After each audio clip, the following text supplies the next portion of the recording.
Okay, welcome to the Forbidden History Chronicles. You're here with NinjaCat 111 and Dezert-Owl from the Forbidden History series YouTube channel. G'day everyone. Lava Use, Lynn and Yojanir and Jackie. G'day. Who else is here? Raymond. I don't think I've missed anybody. And Forbidden History Live. I have to have to say it because you're in the chat. Okay, we'll get into it. Apologise for the late start. I'm a bit earlier than usual. I'm usually running a bit later. Anyway, the signs of the times. In essence, Desert discusses the history of the world and how the unseen hand has been running it from the very beginning of time. Who they are and how they have founded all of the first great civilizations that are found all around the world, about who the giants really were, and the ancient Aryan caste and slave systems, the priesthoods, the anti-gravity V-manners, the earth-based misnomered UFOs which are man-made, the control of all forms of communications, commerce, religion, mass media, pseudo-politics, etc. It is the grand deception that is used to control all of mankind, and all instituted through the three main religions of the world in particular, used as their grand cover. Their cybercode has been revealed to him because he has become adept within the study of the ancient alphabets, communications, symbolism, religion, custom, law, cosmology and mythology, not to mention the fallacy of today's political science and pseudoscience in particular. He can also define the true nature of their warfare, their shell game of bringing one civilization up for their temporary use and then taking it down for the next 500-year generational cycle, as symbolized by the classical phoenix. Desert discusses the ultimate in mind control, and ancient art, and the financial control, the secret societies and their blood occult rituals, and how they wage all wars throughout all time, through the nations that they have created, which are all imaginations, plantations, and mere corporations. They have taken blood oaths to surrender their self-will and mind to their blind goddess, who has demanded our blood from the very beginning of time. They communicate to their minions through the movies, TV, and print media, while he can see, read, and interpret most all of it. It all says that they are using us for our ingenuity, for our collective constructive labour, for experimentation, and in the end they intend to kill us all. They have given us full notice of what they are doing and what they fully intend to do, while all of the general population, the sheeple, they merely go there to be entertained. The New World Order is the Old World Order from the beginning of time. There is a major cosmic natural disaster that is about to happen on Earth, and they know it, but they are cleverly leaving us in the dark. Hence the reason that they have built hundreds of underground bases all around the world, while they are leaving all of the people to remain unprepared, uninformed, and above ground, so that when it comes, the mere 5% who will survive above ground will die from the weaknesses and disease that has been generated from all of the poisons that they have been feeding us, from the chemtrails to fluoride in the water, to tainted vaccines, to fake food, etc., etc. They have enslaved us all by the clever means of deception, because we, most all, are their cattle, chattel, property, and because they merely wanted to harness our labour, what they always needed, which is what backs most of the world's currency through the birth certificate, but they are all through with us now. It is written in stone, as it can be seen written in the Georgia Guidestones. To know the truth is to be empowered and to be prepared. We may not be able to stop what has been done and what is about to happen, but the innocent and decent people on planet Earth deserve to know. Yes, they do. I'd like to welcome Dezert-Owl to the program as soon as I turn your microphone on and get a sound check. Please, guys. Okay, yeah, but it's not working. It's not working. It's not working right now. It's not. It's not working in the OBS. Hang on, I'll just go to the settings and see if I can fix it. Sorry, guys. Yeah. Not surprised at all. And I haven't done anything with the settings. Yeah, this happens a lot. And the computer's running pretty slow. Okay. Sorry, guys. Quote unquote desert, we are the real public radio. Okay. Hopefully, I have fixed it. 1 second.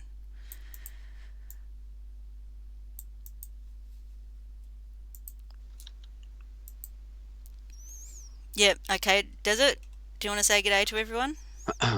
Testing 1, 2, 3. Are we coming through now? It's working on the OBS, so OBS. Well, then it's probably coming through. yeah. Okay. So, all right. We're gonna have to be able to upgrade one of these days. But in the meantime, we'll get the job done.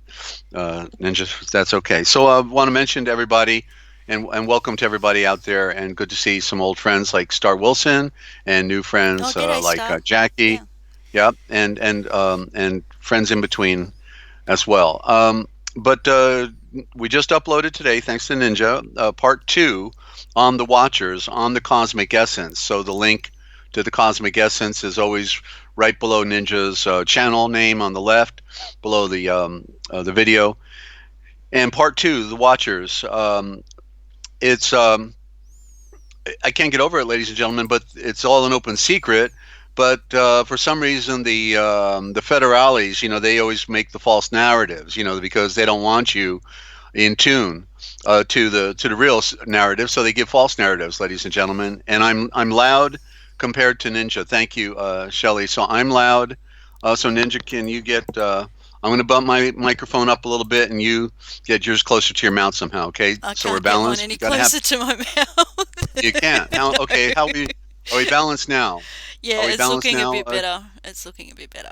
Okay, Yeah. because we don't just want to know that we're coming through, but we need to be balanced. We can't be turning the microphone up and down or the speakers, as we're listening. We have to have perfect quality. So are we balanced, Lynn?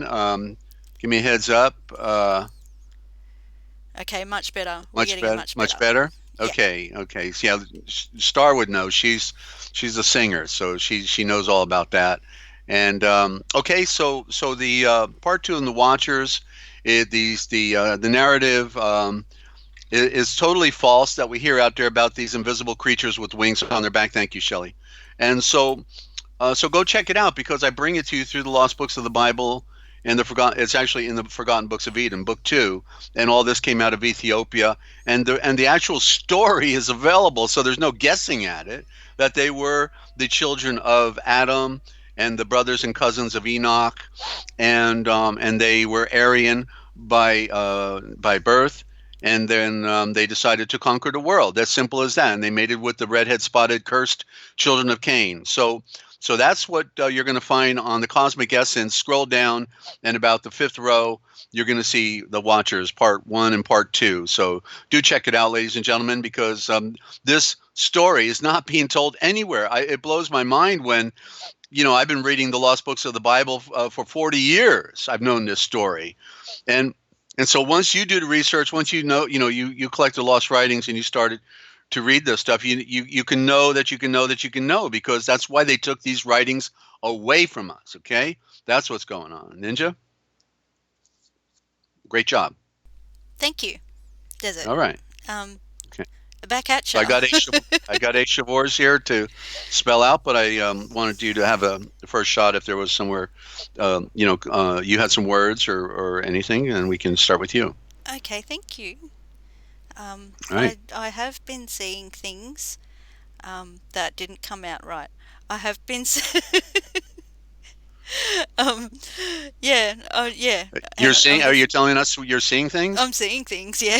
Oh, okay. Well, that's probably good actually to see things. All right. Okay, okay, referring to the Watchers, part 2 on the Cosmic Mm-hmm. Essence, guys.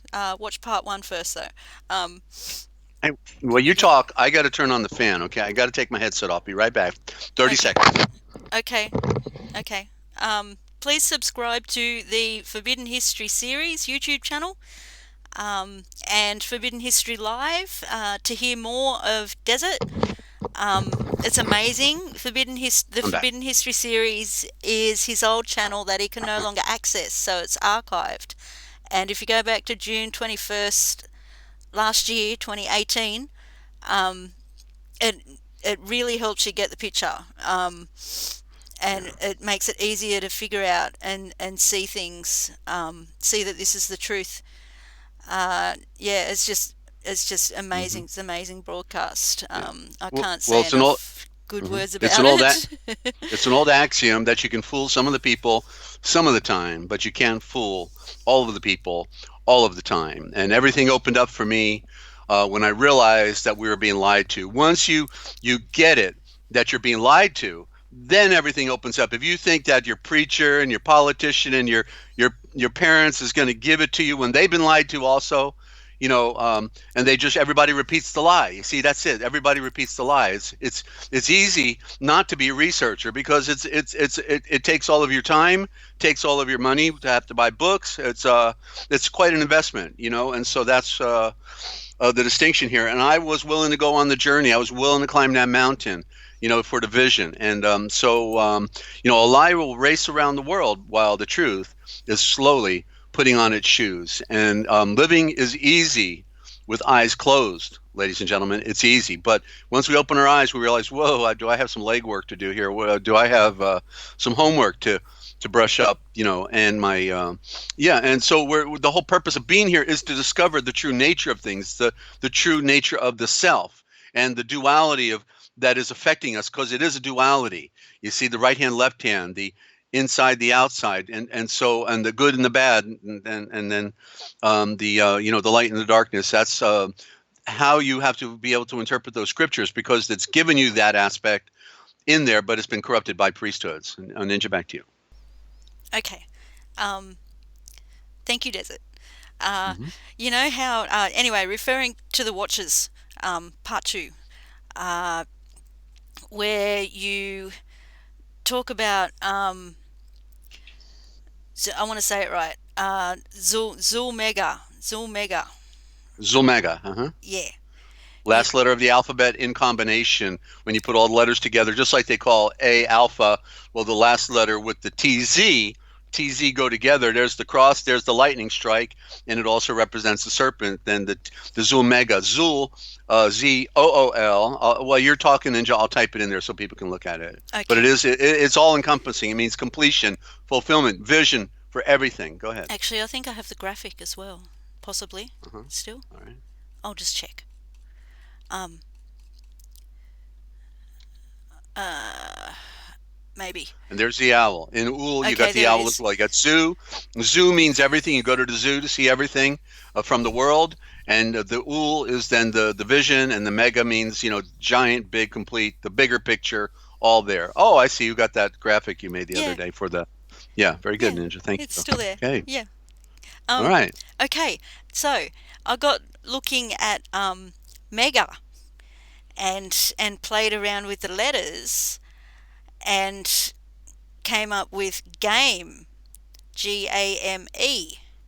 That's right, because and we talk about the big game. That's the game we talk about, which Yeah, is which is symbolized by mega. the game of Yeah, chess. Uh-huh. yeah. Which is it's a mega game on the entire planet that they're playing. Um, okay, I'm just gonna read the notes that I wrote down because I had to write it down really quickly while it was in my Mhm. head. Um, Okay. and game, I heard the word aim in that, Mm-hmm. and the aim of the game is to deceive. Also in mega, oh sorry, I'm going back and forth because I was just writing as I thought. Mm-hmm. Um, with mega, I see. Tell me if I'm wrong. I see Naga, Naga, in mega. In mega, Yeah. in mega, right? Well, there's one M equals two N's, so that's why in man in the German has two N's, not MAN but MANN, and that's why the N follows the M in the alphabet. The M is at the very center of the alphabet, showing the V. The V is in the middle of the M, and it's about that virgin light that came down in creation, and then the two N's represent one M. Yeah, so there you could create Naga as a code. It is a code, and therefore, but not only that, but you also have, if you change the vowel, and that's part of the rules, change the vowels, you get gamma. So for like Wow. an ultraviolet light, gamma ray. Wow. Uh-huh. Okay, and continuing And with my and hold on, and okay. I'm just adding one. So if you go Zool, just the word Zool backwards, what do you get? You're taking it off the screen, Ninja. I can't. I was just Yeah, showing it. sorry, I was Put it putting back. Naga up there. Yeah. Oh, okay. Well, all right. Yeah. So the I'll put it word back. Yeah, yeah, please the please word continue. Zool, zoo backward. Okay, it's not coming. It's not. There's a delay. All right. Um, yeah, I jump started. Yeah, that was my fault. Okay, so Zool backwards. What is the word? If it hold on, if zoo is everything, right? If zoo Yeah. is the requirement of Yeah. everything at the end of the of Yeah. the of the road, Yeah. right? What is Zool backwards? Lose. The opposite. Yeah. Yeah. You see? Yeah. Yeah. So that's the opposite. So that's how these words Yes. are. This shows what this proves, ladies and gentlemen. The fact that we can show these variables is the evidence that this is a pure original form, therefore original thought within the structure of the symbols. Okay, within the letters. This is why they took out the two O's and gave us a U. That's why they call a W a double V. It's all confusion. The X replaced the TZ, like in the word Xavier, right? Xavier would clearly be spelled Tzaiver. See? And so they have to mix things up with phony letters, like the ABC is really AVG. All of that. So go back to you, Ninja. I know you're trying to jump in here. Are you there? Where did Ninja go? Ninja, what's going on? She's saying wow in the Sorry, I'm chat, but here. I'm not. I'm here. Right. Sorry. All right. Um yeah, I was just replying to Raymond in the chat and I forgot to turn my microphone back on. All right. Um okay, continuing. These are just my notes. Um so I had Mega, then I had Naga, then I had the game of the hidden hand is Mega, involves the whole planet. Okay, we've been through that. The aim, because I had aim from game, the aim of the game is to deceive on a megalithic scale. Then we have megalithic. So I've got Okay. Hmm. megaliths were built by the Yeah. Aryan race, the hidden hand, Naga. Yeah? Well, the Did you follow serpent, that? the serpent culture is, yeah, but also realize that the word game, is not a negative word by itself. So let me spell it: Game, which would be, um, uh, let me put it. How would it be here? Okay, G uh, hyphen AYM correctly.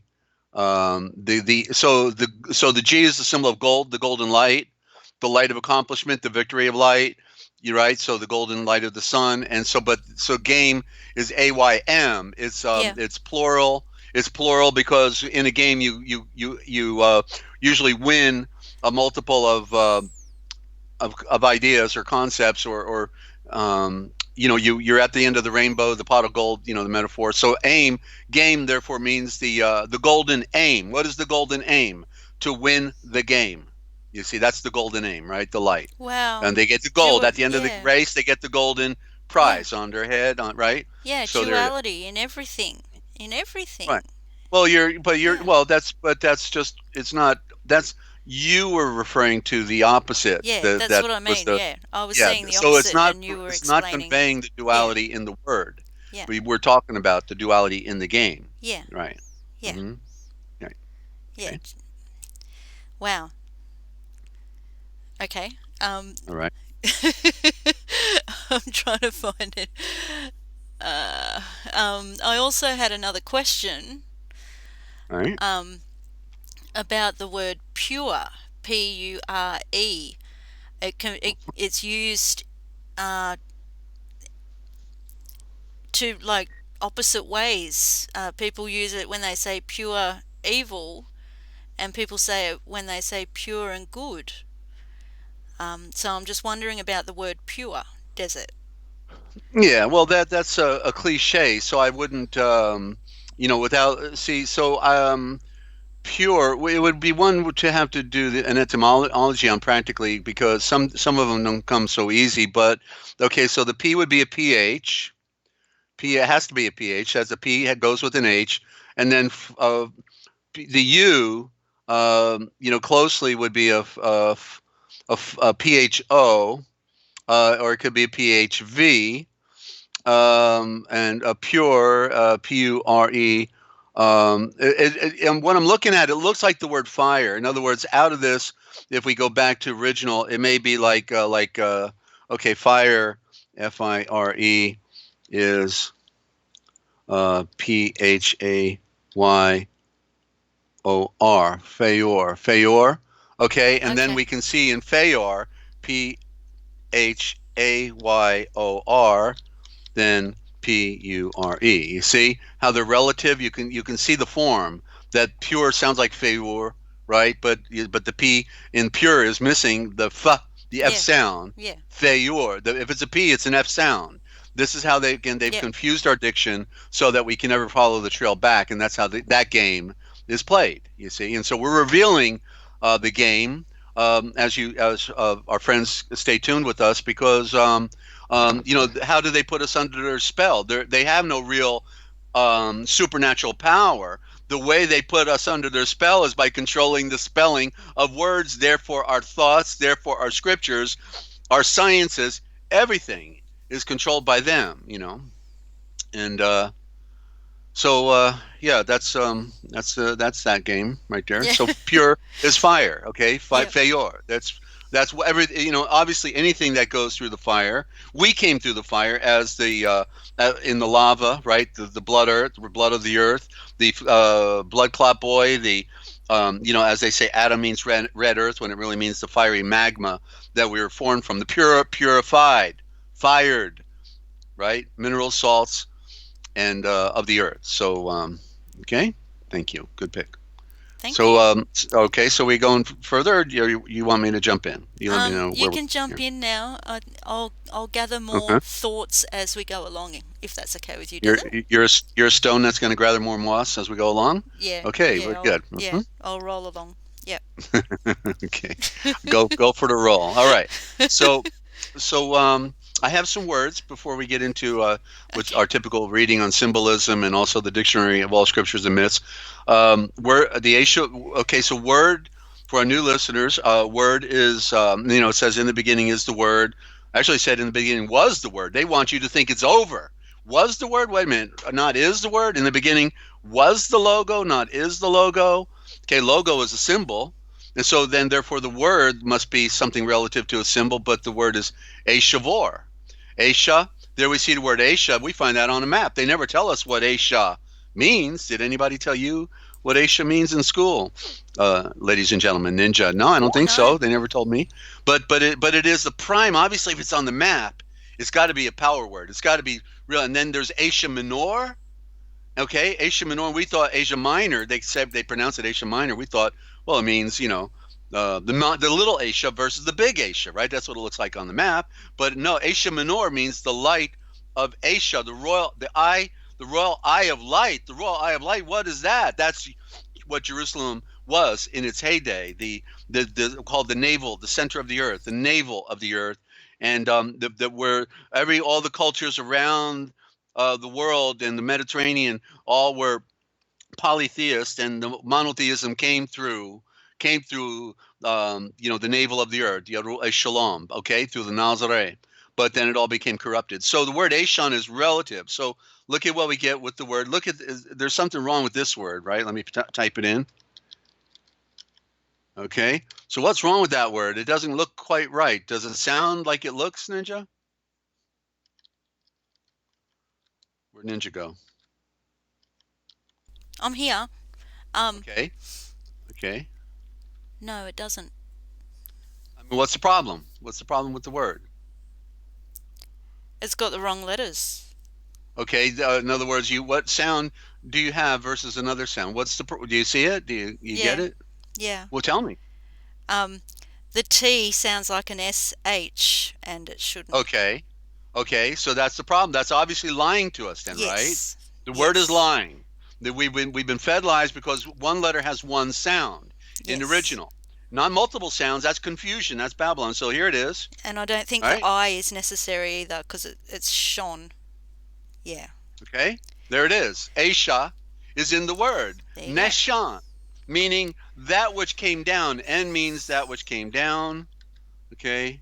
Uh, Let me just say it like this. Down. Okay, came down. N is the sliding board. You can see that's the sliding board.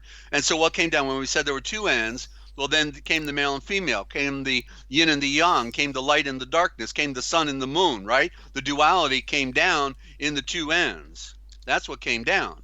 You see, that's what we talked about was in M. Okay, and Yes. so in Neshan then they played a game because what's interesting is according to Young, who gave us the Young's Concordance in the late 1800s. He also did the literal translation of the Bible, a literary, very hard to read, but literal in the literal sense, as he points out, there is no future tense in the Hebrew, and but he said something rather interesting about the word Nathan. He said the word Nathan is the most misused, abused, and confused word of all the words. That, like, literally Wow. Nathan is used as much as 60 and 80 different ways and more, maybe more. And so, but what I see now clearly, just like the word nation, Yeah. watch this, Yeah. Nathan is correctly Nashn. Nation. You see, there's the word Nathan because it's a T again, right? Nathan Yes. is hiding the SH for nation. Nation. Wow. So the royal eyes. So how does this apply to the nation if Ashan means the royal eyes? Let me type that in there. Um, so we are the Asian, but okay. So what it means is here the royal Royal eyes that came down. Okay, so Ashan. So we are Ashan. All of us are Ashan because we have royal eyes. We have the ability to see things that nobody can see, right? In the great mystery. And so Ashan, that therefore, so it means the royal eye, A for the eye, spelled correctly. A is in the spelling of it is like this, A-Y, which then became corrupted as like that. You see, A is the I, first letter of the alphabet. Obviously, the A would represent the I. It's like a carrot, right? A carrot projecting out. That's what your vision is doing, going outwardly. But it's also where you begin looking, the first letter of the alphabet. So it dominates and symbolizes. That's why they called it, also the all-seeing eye. But it is relative to the sun. Okay, and so the AY then is the original word because the Y is for the yellow of the light, and the AY then became corrupted as EYE, and so that's how it moves forward through time. You see, and of course, whenever we talk, we're talking English, the Anglers, hookers, Pig Latin. But if we went into other dictions of other tongues around the Mediterranean and Europe and other parts of the world, clearly these would be different. Not the Indo-Germanic, okay, that is original, but like EYE, it would be different in Portuguese or Spanish, right? Off the Yeah. top of my head, I couldn't even tell you what word they use for I, but very often they follow the trail back, especially if you're looking at the Germanic.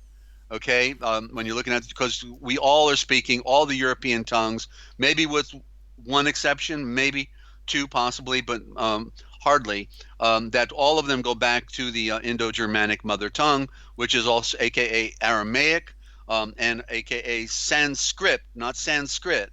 That's the pseudo-Sanskrit in India took over the name for Sanskrit because they didn't want us to know that the capital letters like this, A, V, G, D, and P, H, and all that are the original letters for the Indo-Germanic, right there. Yeah. Those capital letters, that's the original.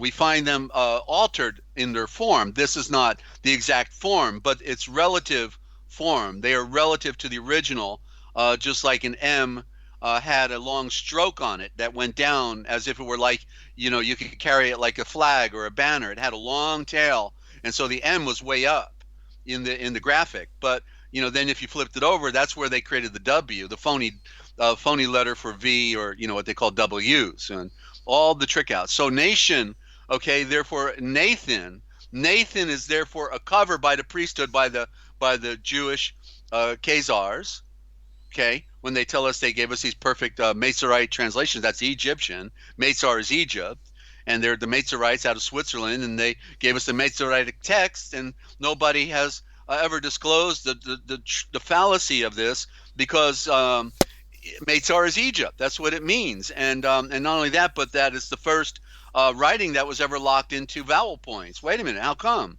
If the science is you add the vowels as you read, then how come they locked it in on vowel points? That meaning they control the narrative, you know. So I'm pointing out, like so we see in the word nation, uh, spelled Nashan, falsely Nation. Nation is Nashon, and Nashon is the royal eyes that came down. So who are claiming to be the royal eyes here when they're calling everything a nation? And we know it's the occultic, it's the Yeah. Illuminazis, Yeah. it's the unseen hand. They're calling themselves the royal eyes that came Yeah. down. They That's why. came Yeah. down. Sorry.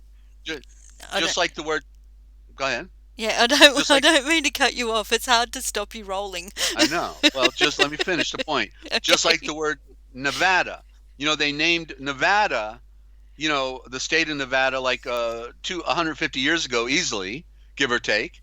Okay, and Yeah. yet before all that technology, before any technology, practically, no electricity, nothing. They name it Nevada, knowing what they're going to do in the future, Yeah. because Yeah. Nevada Wow. is Nevada, Nevada, which becomes then nail, Nail.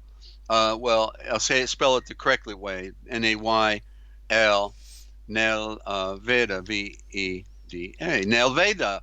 So Nevada, and to be an abbreviation for nail, literally means the Vedas that came down. So what's in the Vedas? The anti-gravity Vimanas of, right, the false UFO program, right, the phony Yep. UFO program, Yep. hoping that nobody knows it's the One World Federation playing games on us, the greatest show on earth, putting us under their spell. You see, so literally the word. So obviously, that's why Area 51 is there, because that's where they got the anti-gravity craft coming out of the sides of mountains or from the underground, base, and so it's the Nalveda, the Vedas that came down. That's what Nal means. Nayl is the corrupted Nail. You see there's the I. The ay I said was the I, right? So the I that came down. So like when you drive a nail, it's like driving an I, right? Because it's straight. It's a straight pin. So it's like an I. You see? And so that's to show you how that the code can be read, ladies and gentlemen. They're speaking in a code, what's called the higher attic, okay, and here in the word attic, the higher attic means the highest form of communication. They taught you to read the words one way, and I'm reading the words in another way. And so even in the word attic, I have a card here in front of me actually on with the word attic, and here it is. Sounds also like an attic, but it is the Tech. Okay, there it is. There's attic. Is what you put in the highest part of the house, right up above. And so there's the A tech, what's hiding above, right? What's below, or maybe Wow. below in Wow. some instances, Back to you. Are Sorry, I'm you just trying to wowing at jump the A tech, like tech, in? Yeah. technology. I see that as well. And in tech, you see tack. Yes. Okay, tack. And when you read it tack backwards, you get cat. Because if you get attacked by a cat, you're going to know it because Yeah. you'll have his nails in you, right? The Wow. attack. Yeah. It just doesn't stop, does it? Does it? Did No, you see my comment before? Um, no. the the AY, I put as in pirates, because pirates, I was just thinking of ships and Yeah. shipping, and the pirates say, "Hey, me hearties," and I don't do an accent very well. Um, yeah, yeah, Yeah, yeah, Raymond got it right. Aztec is clearly relative to Attic. It has a similar meaning. Well, the AZ, so it's the first letter, last letter, tech. You see, first Yeah. letter, last Yeah. letter, tech, AZ. And so the tech is communication and higher knowledge. Aztec, Attic, what do we call, the hieroglyphics would be higher Attic symbols. You see, can hardly read that higher Attic. And so we're taught on a lower level, okay, Wow. in Desert the and the ground. Yeah. attic is treated uh, the opposite. Like it's the storage room. It's the dark storage room of the house when it should be Yeah. filled with light. Yeah. Wow. Yeah, you can say that, sure, but yeah, Yeah. so therefore it's just Yeah. an I'm just observation we're I'm making just about talking a word. yeah, Yeah, just like metaphors and things. Yeah. the craziness, the craziness Yeah. of words like ISIS, ISIS, then we can see is ICES, the ice serpent, because it is creation, ice serpent, you see, and so when that's why so when they're calling ice, it goes right back to Isis, meaning creation, because the woman represents creation. Although Isis is correctly ISIS is correctly ASHA in the original, you see, and Asia became corrupted into ISH and ISHA. You see, and that's where ISIS came out of the original Aramaic. Isha is woman. Ish is what Yeshua was as the first maid of all things, but Ish is still predominantly, and you see the IHS is in there, right? You see in the Vatican, meaning his, but his still is still female. All creation is female. So when you're saying his, you're saying hiss, the serpent. You see, it's Yeah. right in there as well. The H, yeah. So they're playing the game art, and just like Mississippi. Here's a real okay. So what happened was, Mississippi. We well, I used was to going to use go there. that in school Uh huh. Uh huh. to help with And so, spelling. oh, okay. Well, I always wondered where that word came from, because it's clearly an enigma. But what got me on the trail was when I learned about Burroughs Cave off the Ohio River in southern Illinois, and the Ohio River comes down and connects with the Mississippi. And right at the very connection between Mississippi and Ohio River, you got Illinois, state of Illinois, and right at the bottom you got a place called New Egypt. And so just further up the Ohio, apparently there's a cave that was there, and it was called the Burroughs Cave. But actually, what it was the very cave of Alexander the Great, and others. Okay, I listened to the story. I wasn't in on the story, but I listened to the interviews, and I even talked to the individual that pulled all this together with the words in particular. But this guy was pilfering the cave, and he was an illiterate. And so he was just selling everything on the black market. Literally found a chunk of gold big as a briefcase, and got a Swiss bank account and everything. And then the guy blew it up. He blew up the cave after he found out he had robbed Alexander the Great's burying place, right? Because they went right through the Gulf from Maitar, falsely called Egypt, and out of Alexandria, came right up the Mississippi River. That's how they took the boats up, and that's how they formed these settlements like Serpent Mound and Zanesville, which is correctly south of me, Zionsville, and below there you got Newark, which is correctly the New Ark. Why? Because the Hebrew nation was over. The priesthood was corrupted. They were following the Babylonian Talmud, so the real legitimate Israel came over here, the Eshel Reul, and settled. And we find the stories in the book of the Kolbrin, aka the Kolbrin Bible. And so when I learned about Burroughs Cave, I said, wow. And so I started looking at the words New Egypt as right there at the base of Mississippi of Illinois, right Yeah. when the Ohio and Mississippi come together. And then I said, wait a minute, New Egypt. And I looked at the word Illinois and I said, something's wrong with that word. Illnois, right? So here it is, Illnois. And this is why reading the code is relative. Is it one L or two L's on Illinois? IL. I think it sounds like it should be two. Yeah, I think it's two. Okay, Yeah. so, and that becomes, I just want to say good day hey, to Jennifer. yeah. Okay, hey Welcome. Jennifer, good to have you. Yeah. Yeah, so there's Illinois is the Lost Nile. You see, so they're naming the state what is right the called New Egypt, the bottom of Illinois, Wow. where the rivers come together. So where two rivers come together, In the metaphor of Yes. the Nile River and the Mississippi River, that's where you got the metaphor of the lost Nile. So remember, lost, the T is silent, right? So the Yeah. correct word for lost is loss. So just like Las Vegas is really truly lost wages. People joke about it, but that's the real meaning of the word. Las Vegas, wages. Lost, loss. See?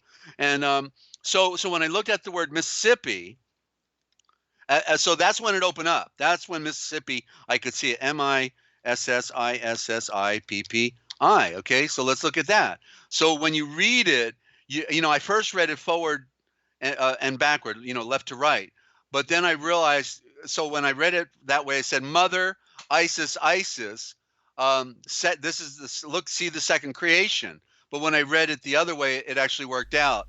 The letter I is EYE, which means then C, and then PHPH means second creation. Okay, because there's two, right? Okay. And then C, are you, second are you creation. typing it? Because I'm waiting for it to show Yeah, up. I'm typing it. ISIS, mother. See, there it is. So literally it's a code, and it means see the second creation of the Isis mother. The what second creation? The second river, the second continent, the new Atlantis. You see? Okay. Uh-huh. Wow. Okay. Yeah, that's Wow. right. There's so That's much when the in it. code was, Wow. that's when the code broke. When I knew that, Yeah. then when I knew that this whole, civilization culture was coming over here, settling in America, the secret land. That's why they wanted us to think the Earth was flat, because they developed the story that if you go way out there, you're going to fall off the edge, or you're going to be eaten by sea monsters. You see, that's how they kept this world uh, secret. As a secret harvesting ground for mineral wealth, for whatever. Like New Hampshire. Hampshire. Well, that's where they grew hemp for Europe for a long time. The Hampshire, you got all the towns named Hemp this, Hampshire, Hempville, and so clearly, the midnight sun way up in the northern region, they could grow the hemp and harvest it and then take it back to Europe. And so that's, how the game has been played, Okay, so are we having fun yet? Loving it, You heard it Desert. here first. You know that. You didn't hear this anywhere else, right? Loving it. Yep. You won't Hmm. hear this anywhere else except for Forbidden History Live. Yeah. You're lavaing it, right? Lava Okay, loving. so here's Lava another loving one. it. Yeah. Yeah. And so because we have new friends, I've got to do a lot of priming on Yeah. the That's good. Indo-Germanic, because Yeah. they got to get that this is relative truth, Yeah. relevant Yeah. truth, right? And those As a of us that science. have been here for a while Yeah. need to hear it over and over again. Right. Yeah. You see what happened 30 years ago or thereabouts, when I got into political activism, I had already studied for like 25 years the ancient writings, the ancient scriptures. I was studying diction. I had dictionaries of all the European, nations on my desk, because I was comparing all, and then I was into the ancient past, studying hieroglyphics, so you name it. And mythology as well, of all cultures around the world, student of religion. So when I got into the political activism and I started looking at the names of politicians and the place names and then the buildings and all these other things, I realized that they were speaking in a code that went back to the ancient past. You see, I saw that, and I still had a lot to learn. I had another 20 years in front of me of deep awakening, Yeah. and continued study of all my dictionaries, and I had to learn about the law and study about the nature of law. I had to learn about the nature of government. So all of that, kept coming. I don't know how to say it. And while at the same time they're making the movie for their underworld as a statement to their underworld, like, don't worry, baby, we got the underground base. You're not going to get stuck out there. You're getting on the last train, and all that stuff. And so to read the code, like the book of Eli, what they were telling you in the movie, you could go see it on Netflix, is that they used religion to control mankind. And not only that, but they controlled the words in in the scriptures. Okay, they control the words. That's how they control mankind. That's how they put you under the spell.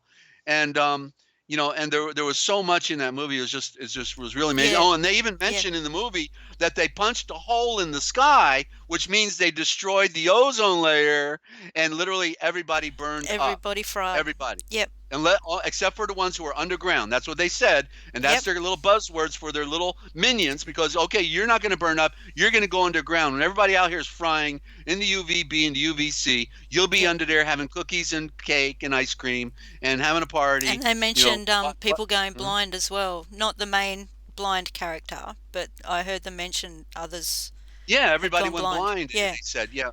And Yeah. that's apparently what the UV can do, Yeah. especially if you're looking at it. You don't want to look at that sun anymore, and yeah, and Jennifer saying yes, and me neither. No more emotions over their craziness. That's Yeah. right. Exactly. You have to disconnect. Yeah, I sat. When I went to see because this reminds me, when I went to see Mel Gibson's movie, the Passion, right? And with this story, there's never been a Jesus character getting more sliced and cut up than this guy, right? They with the whip and the talons, the hooks that pull the skin off and everything, And I had a date, and me and my date went to see this movie, and she was a real Christian, gung ho Christian and everything, and she sat next to me in the chair, and every time he got whipped, she's wiggling, wiggling to the left, wiggling to the right, and I'm just sitting there, stone cold passive, just watching this thing, knowing this is not even a real account of what happened to him.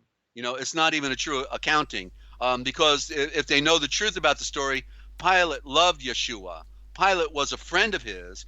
Pilate protected him for the whole 3 years, and he also sent spies out to listen to him to know exactly what he said. And Pilate knew that he did nothing, said nothing of in regard to revolution, or rebellion, and even said to give Caesar what is Caesar's.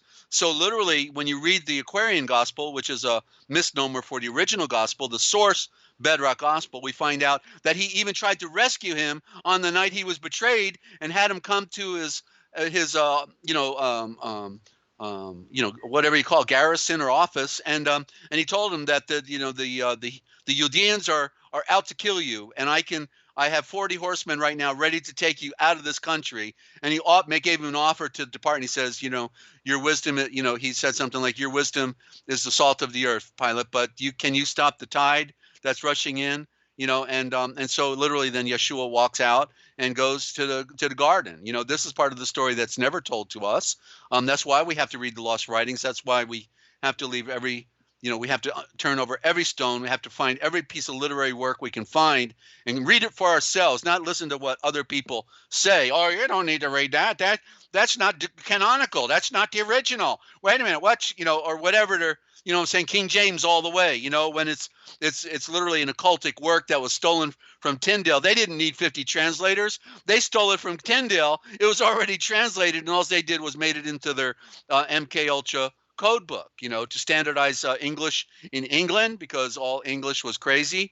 Every town spoke different, verbiage, and so they had to harmonize it from Anglo-Saxon to Norman French, and and bring it all together. And so the Bible did that, but first they had to put their code in there, and just like the Hebrew was put in Psalm 119, every 8 verses it was Aleph, and then the next letter, and on the Hebrew, showing that they used the Jewish banking also as a control factor in this, and the Hebrew is the code Sefer. They call their book the Sefer, and that means cipher. But there's also your Lucifer, the book they call the book is called Sefer, and it's their code book, the true cipher. That's what Lucifer means, the true cipher, and our protective mother. Okay, it's their occult ritual. There is no woman flying around with wings on her back. Okay, so here's another word. And by the way, so being that we're Ashan, remember, it means that we are the royal eyes that came down. We came down. We fell from the light.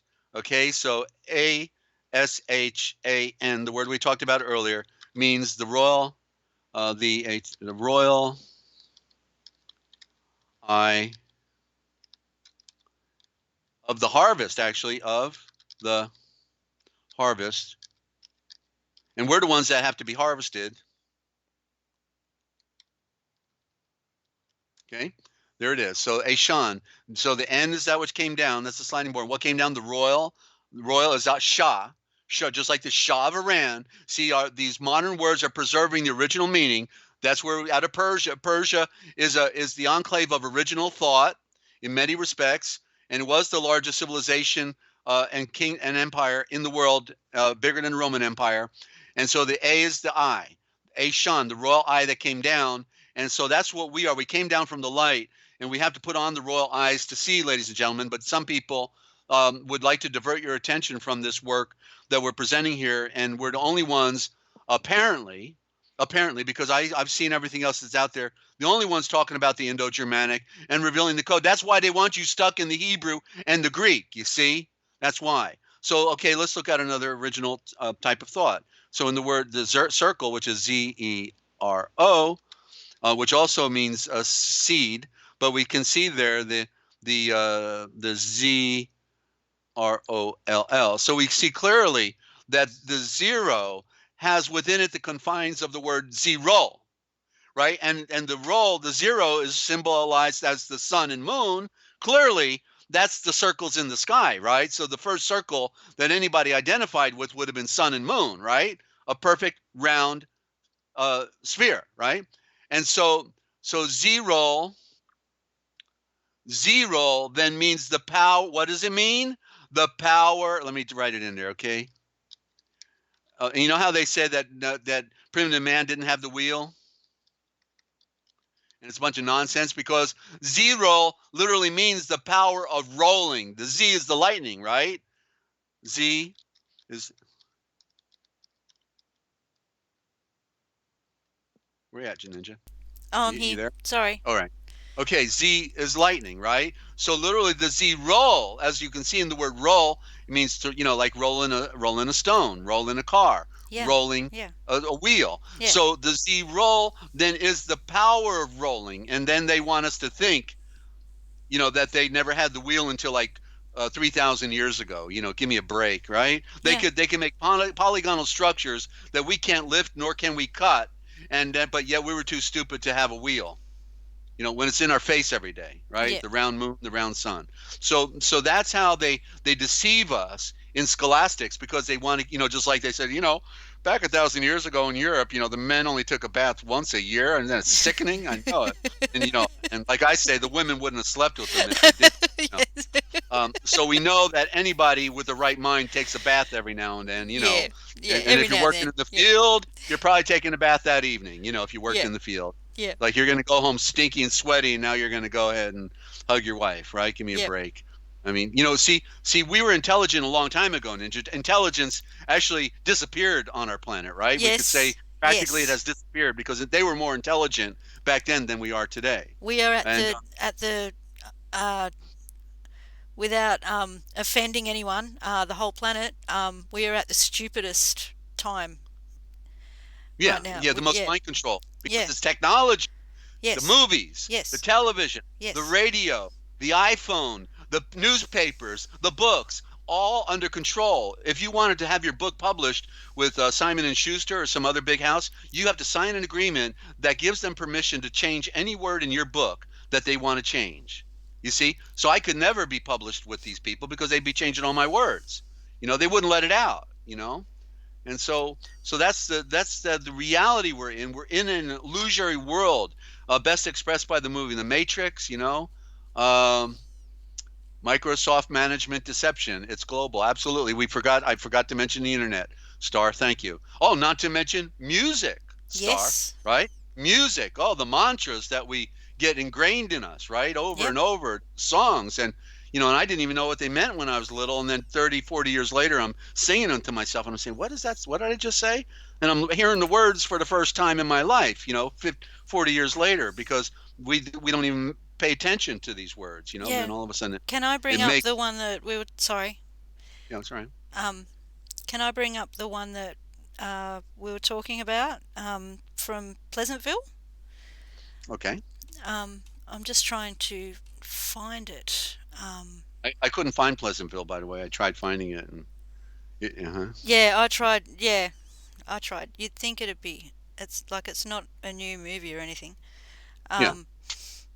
I just have to scroll up a bit in the.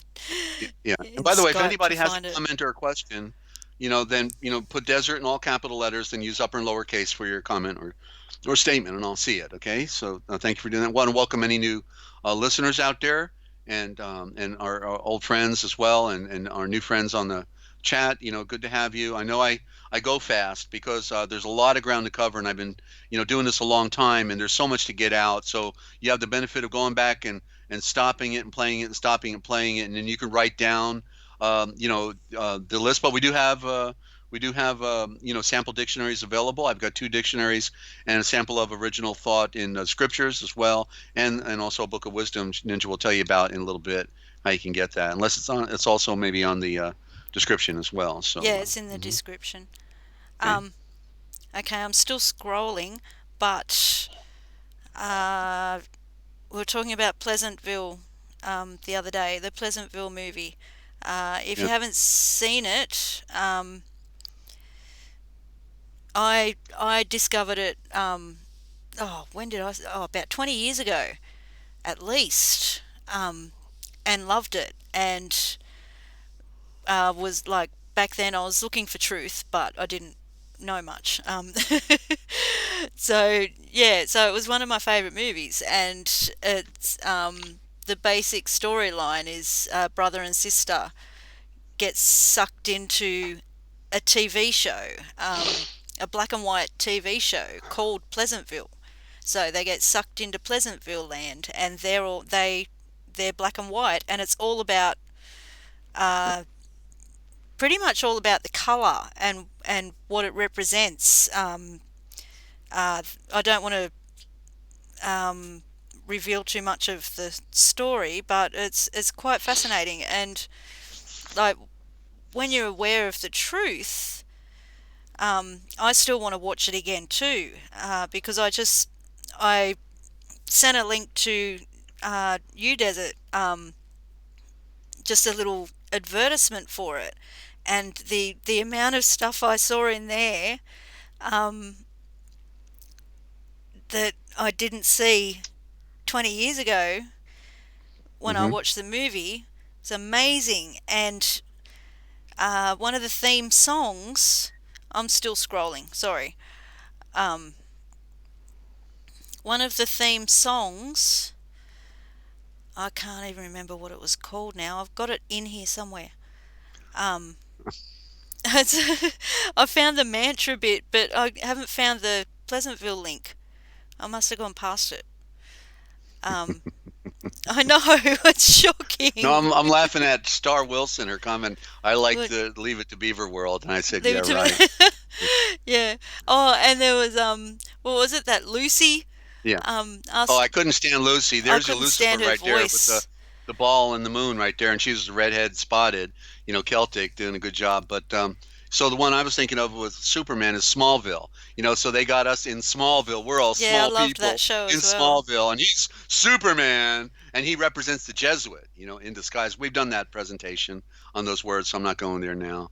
And okay, so maybe we should go to a break, Ninja, real quick. Just you got a short one, like 3 minutes. I just want to Yeah, or and you I'll want to see give it, or if you want to talk and just tell people how they can get, this information. we'll But I go just, to a break, and I'll see if I can find this mantra thing, because I found it fascinating. Mhm. And I'll tell everyone the information when we come back. Yeah, sound good? Okay, all right. Okay. Just now I've got to scroll on here and find my. Okay, okay, guys, we'll be right back after the break. Hopefully, I'll be organised when we get back. All right. Is that putting all of your organs in order? Is that what that is? Oh, never mind. Okay, Good. Desert. Yep. Um, Internal organs. Go ahead. yeah, that's great. Yep. All right. All right. Wonder All what right. that means. All right. Go ahead. Come on. Yeah, no, we'll be back. We're doing I'm the out break of here. first. Yeah, I'm out of here too, All for a right. few minutes. Okay. Thank you. Okay. Good. Yes. Yes, I did. Thank you for doing that.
Okay, welcome back. You're listening to the Forbidden History Chronicles with NinjaCat 111 and Desert-Owl from the Forbidden History series YouTube channel and also Forbidden History Live. Uh, okay, so um, if you'd like to get a copy of the PDFs, sorry, I'm just looking for the graphic. Or the links are in the description. Just send me an email. I think Forbidden History Live email might be in the description. I'm not sure, but yeah, the contact details are there, so you can access the PDFs. Any size donation is very welcome. We have no funding for this, so we do it because we love it. Yeah, so very welcome to donate, and we will get you the PDFs. Also, if you cannot afford to donate, that is okay. We will get them to you anyway. Okay, you can get a copy of the Real Da Vinci Code Etymological Dictionary, which is written by Desert-Owl. Also, the Book of Wisdom, which is amazing. I know I'm on repeat with this book because I'm on the other side of the planet.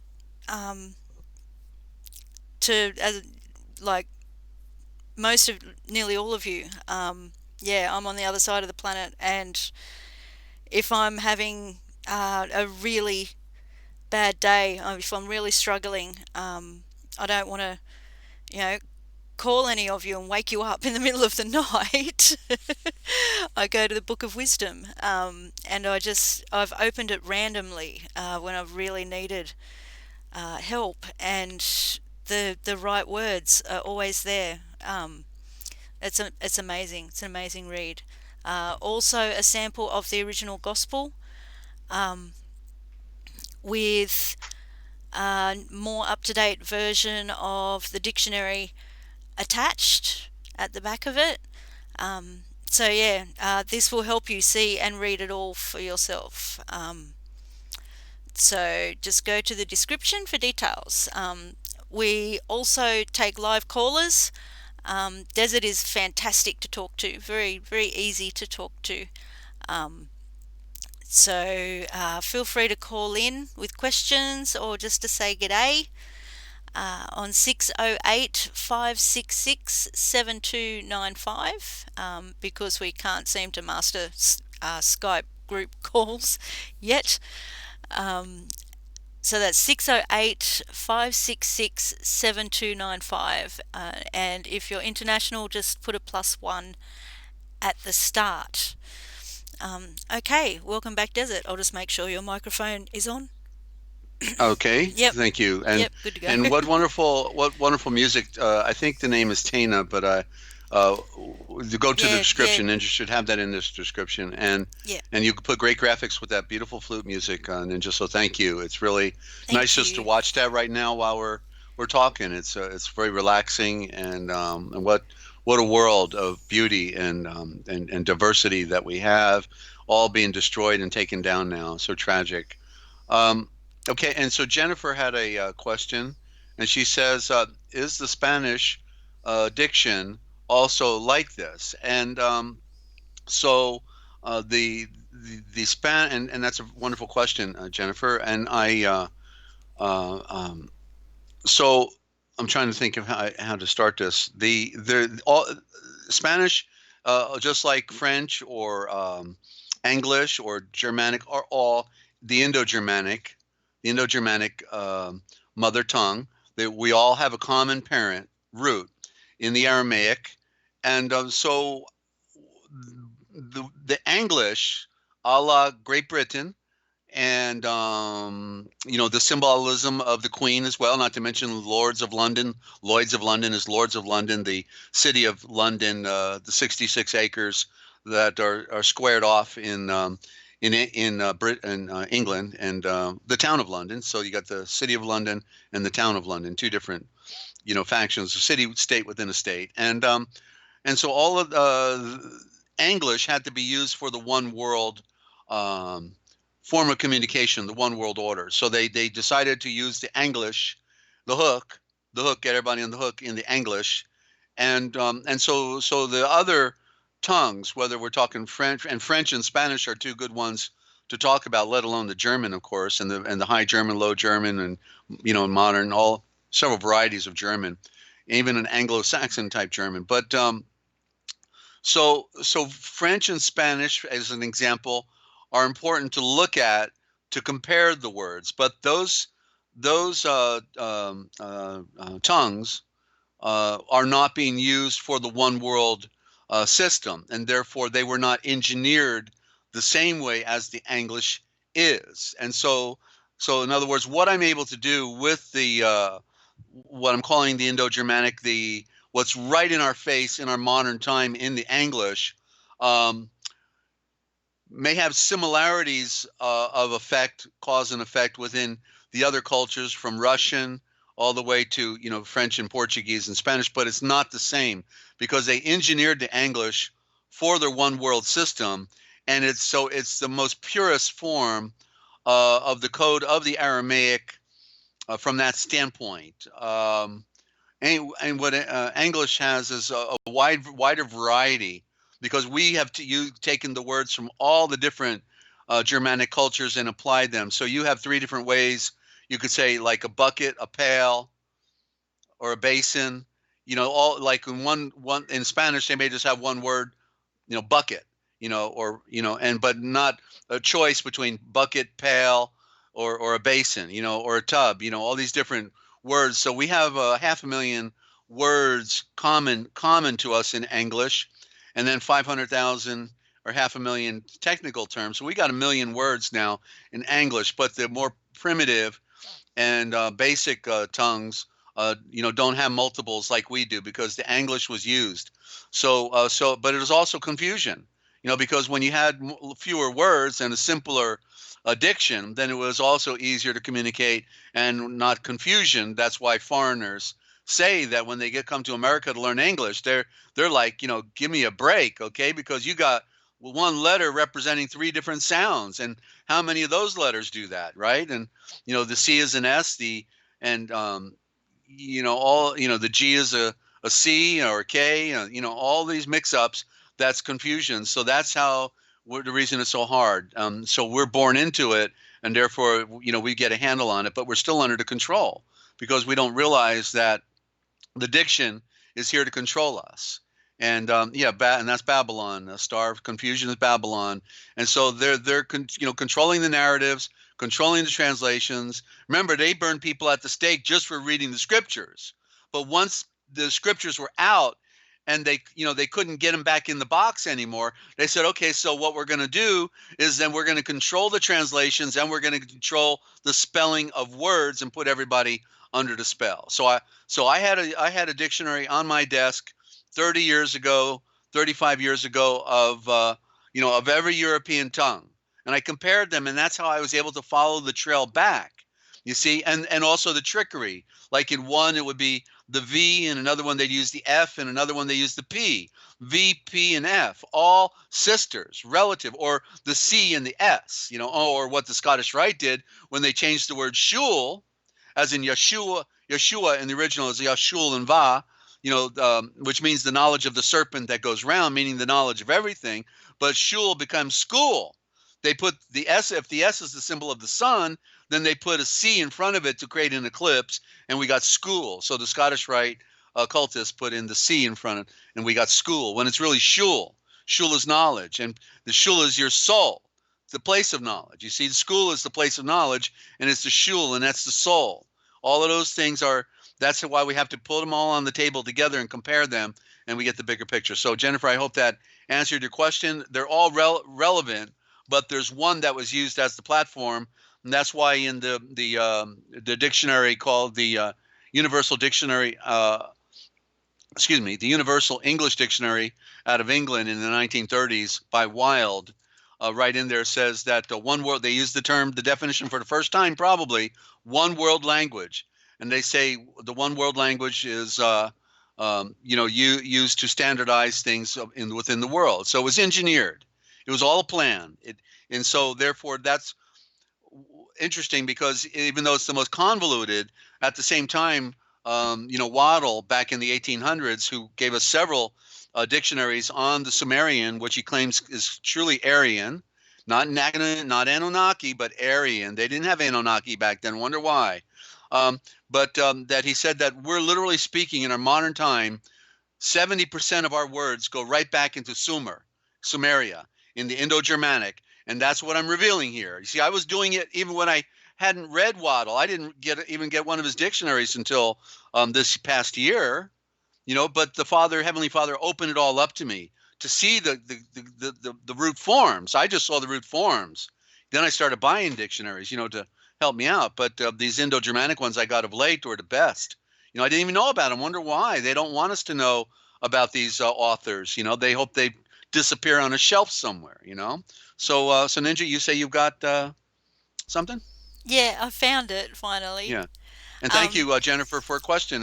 We don't get very many. Yeah, And thank so you. it's nice to always have a group participation here because I'm here to answer other people's questions. I've already answered all my questions. I have very few questions anymore.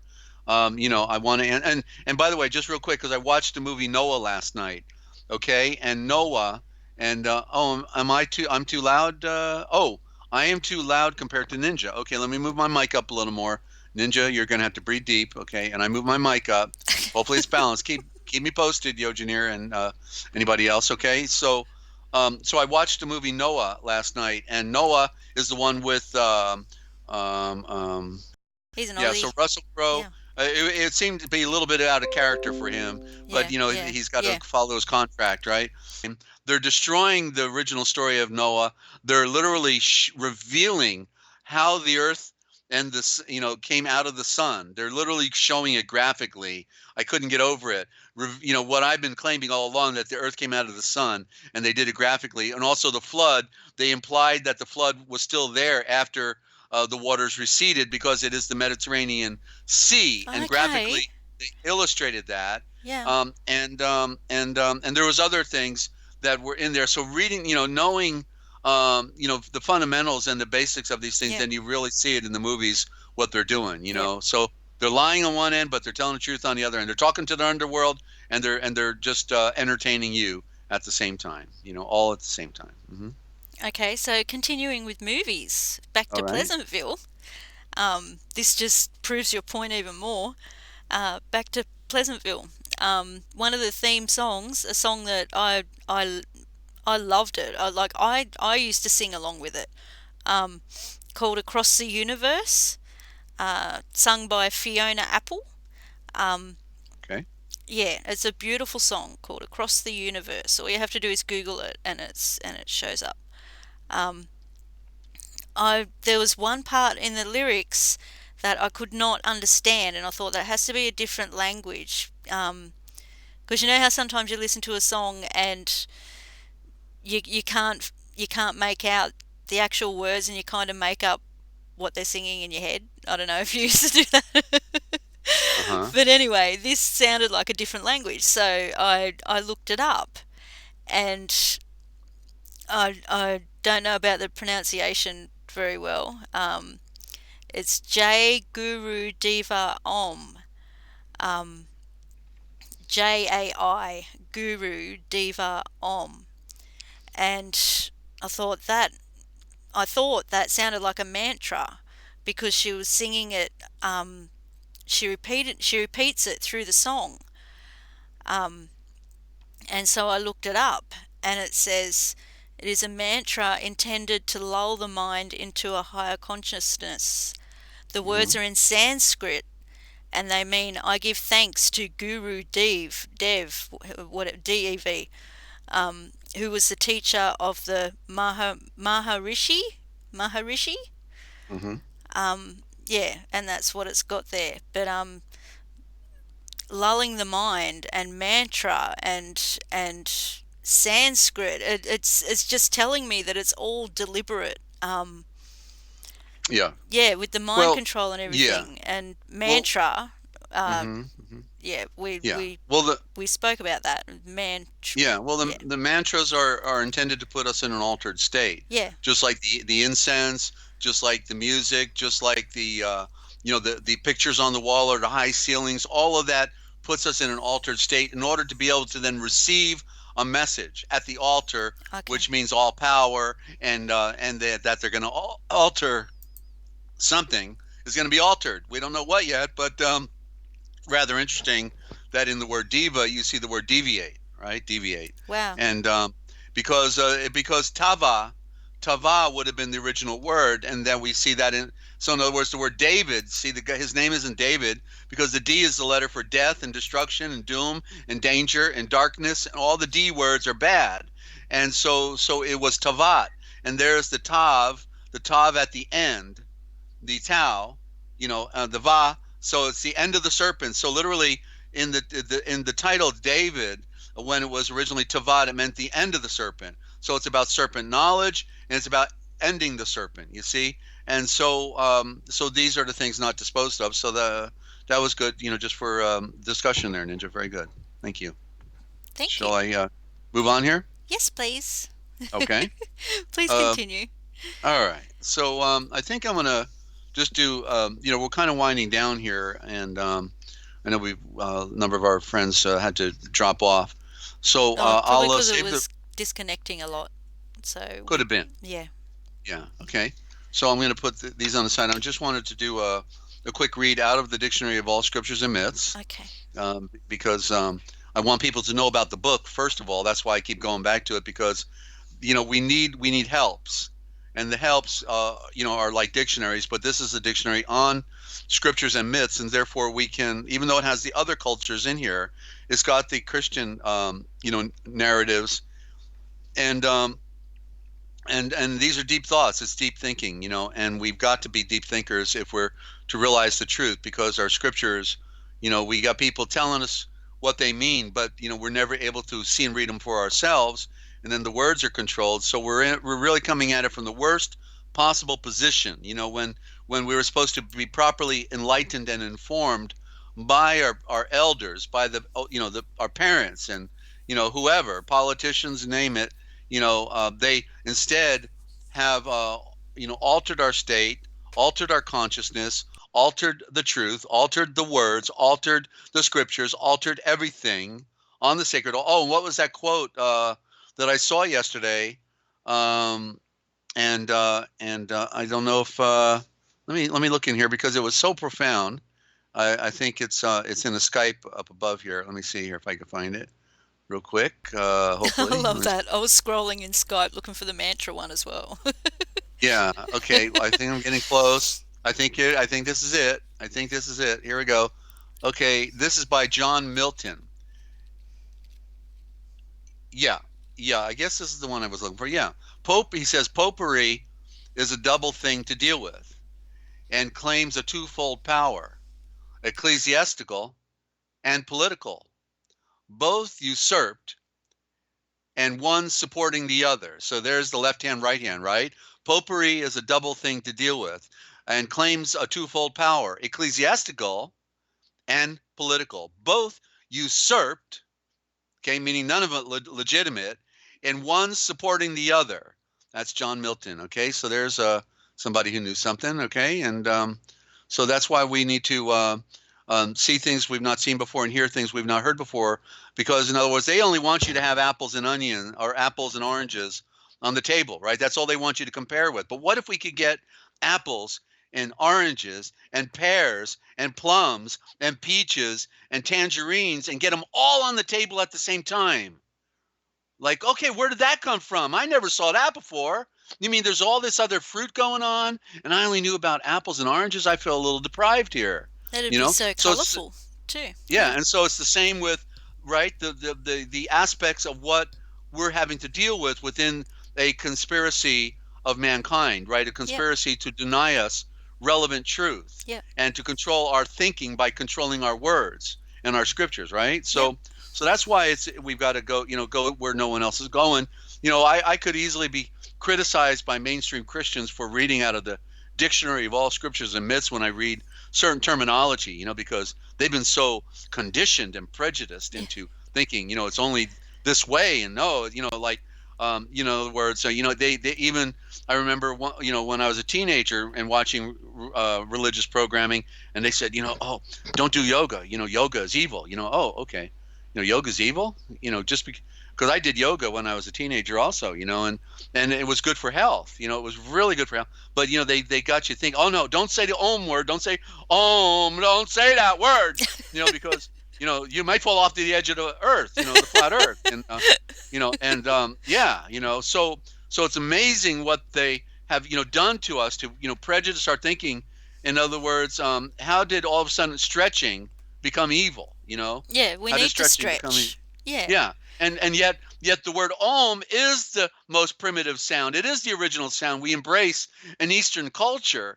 And so the word Om comes from the Eastern culture, and when you play it backwards, you get Mo for mother, Mo for motor. The mother is the motor. She's the one bringing forth the baby. And then if we realize the word AT is in front of it, then you get the atom, the atom, the atom. Wow. And so how could Wow, these I words never looked be at it evil? like that. Desert. Yeah, are we not allowed to say the word atom then?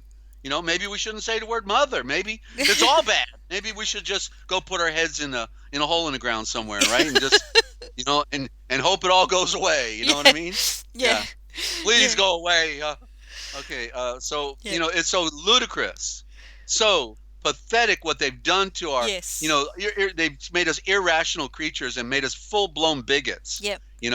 Into not being able to receive what is. We follow an Eastern culture, and that's all we're doing is we're revealing the original thought in the Eastern tradition, because the control of the West comes from the East. You see, and that's why they cut us off from the East, and they killed everything. West means, by the way, death.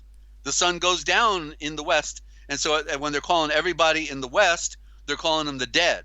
Yeah. That's what they mean. Yeah. In the Book of Eli, he was heading west. That's right, heading towards death. Yep. And when he should have been heading towards the sun, yes, heading east, and that's how they switch it around. Yes. And all that was in there. That's a movie to watch. So okay, there. so yeah. So you're starting to sound like an authority, Ninja. What are you gonna have your own program one day doing this? I do. Jeez, it's right she's here. doing pretty good these days. I gotta you watch do the talking. now. Yeah. All right. Okay, I'm gonna. All right, here we go. So, slave of Medina. Excuse me, media. Let me try that again. Media. Okay, yeah. Slave of. Listen to this. Slave Listening. of media. Wow. Now that sounds a little familiar, doesn't it? Yes. Aren't we slaves of media? Whether it's the news or the movies or television, right? We're slaves of the media. Got to see the next game. Oh, come on. The next game, they're going to throw the ball again. Can you believe they're going to throw the ball again? The next game. We got to watch it. Maybe they'll score again. And if they don't score, I'm never going to buy their T-shirts anymore. I'm telling you. Okay, slave of media. A symbol of the intuition, which when realized reconciles the mind of the troubles and difficulties of life. Let's try that again. Symbol of media. A symbol, and by the way, media here is spelled MEDEA. Okay, so but I have noted next to it wisdom. So I'm not sure if where I was getting the note from. Oh, I also have here invisible slave, the invisible slave. We look free on the outside, don't we? But we're slaves in our thinking. Okay, so slave of media, a symbol of the intuition, which, when realized, reconciles the mind of the troubles and difficulties of life. Okay, reconciles the mind. In other words, that's what we're doing, I guess, right now, right? We're making reconciliation for all the stupidity they programmed us with, right? Yep. Okay, so Media, who was an enchantress, well, there you go. She was an enchantress, right? What do you have in, you remember in the East, near Turkey at the crossroads, I said they had a place called Nicomedia. And I said right there in the middle of the word Nicomedia is the word comedy. So and by the way, Nico means secret. So Nicomedia means the secret media. And so what does Jewish banking give us today? They give us entertainment, right? They give us the comedies, right? Secret comedy media. The secret media, right? It's because Wow. we were all laughing at them and don't realize they all follow the Babylonian Talmud and they hate our guts. Yeah. And they're entertaining us with their foolish, stupid, and pathetic jokes, Yep. that they want to shove down our throat, and how virtually half the people in Hollywood changed their names, from Schwartz and Mishikikoff and all these other names, that are stupid. Like, so Abbott and Costello and the Three Stooges and the Marx Brothers, all of them, right? All of them from the Babylonian Talmud to keep us under the spell, keep Yep. us entertained, baby. Okay, so let's continue here. So Medea, who was an enchantress, gave Jason a salve, gave Jason a salve, that may be Jason and the Argonauts, a salve to rub his body, shield, and spear. The virtue of this salve would last an entire day and protect alike against fire and steel. That's the Argonautic expedition. Yep, that's Jason and the Argonauts, okay, out of mythology. So continuing here, from wisdom, and then it's got media in parens. So that's where they're implying the word is wisdom, but I have a feeling it has a double meaning here. So from wisdom comes the intuition, which exercises over the lower mind an irresistible sway as soon as it becomes established. An irresistible it exercises over the lower mind, exercises over the lower mind an irresistible sway, irresistible as soon as it becomes established. Okay, so it's sort of telling there what we were just talking about. Wisdom presents the lower self Like with that. a trance. Well, right, the spell is we're going under a trance when we're, Desert, you still there? it's like, okay, the best example of that is when you see the preacher on Okay. the stage, Can I right? get a sound check from you guys in the chat? Because Desert's still talking, but he just disappeared. Um, Okay, am I there? Am I there? Testing. 1, 2, 3. Am I okay. I coming? don't know what I've done. I must have done it. I Testing. haven't 1, 2, touched 3. anything. I can't. Desert, I can't hear you. Well, wait a minute. You can't hear me, but they can hear Okay. me. I'm just going to mute out and Okay.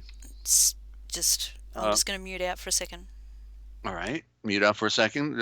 I don't know what muting will do, but in other words, okay. Testing. 1, 2, 3. Ninja, maybe you Okay. need to Okay. unplug. Yeah, You no, hear me? I hit the down volume when on the little thingy on the That'll happen. microphone cord. Yeah. I Yeah, checked mine as well, just because I know I did that once before. Okay. So yeah. continuing here. So the lower mind is moved by an irresistible sway as soon as it becomes established. Wisdom presents the lower self with that which reconciles difficulties and causes all seemings, incongruities to be made plain. Okay, that's wisdom. So we got to put on wisdom to be able to straighten everything out here. The body, in quotes, is a symbol of desire. The shield, that's the shield, supposedly, of will, and the spear of intention. Yeah, we know about that intention. We feel it all the time, being stabbed in the back, in the front, and every which Yep. way. The virtue of the slave is said to last a day, inasmuch as it signifies that subtle force from above, which acting on the lower planes enables the ego thereon to raise a stage above where it formerly stood, and to serve, maybe to crush the ego. That would be good. And put it under the heel, crush it under the heel, and to serve as a protection against fire and steel, symbolic of disintegrating and crystallizing forces. So that's some pretty deep thought there to reread. I'm going to go a little further, and just and I don't know what these are. I've read the lower one here, but this one is Saman, conciliation, or Saman verses. Saman means conciliation, Saman, symbolic of spiritual qualities and powers. Brihat and Rathantera verses signify government through wisdom and love. Saitya and Nanhasa, truth and goodness. This definition probably comes out of India, but we have to hear some things we've not heard before to try to see what other cultures are doing, ladies and gentlemen, to compare. To know. We have to know what other cultures are doing. Verupa and Vairaga, uh, indifference to form and the lower attachment. Sakvara and Riyavata, reality and being, that is, Bahadra and Yagna, will and wisdom. Okay, so that's some Eastern philosophy. And then one more short one here. Samas, and Samas I have Eshamash. That's probably being the original word, Eshamash. So there's where the word Esha is in a corrupt form, a symbol of the divine force of the universe. Well, there you go.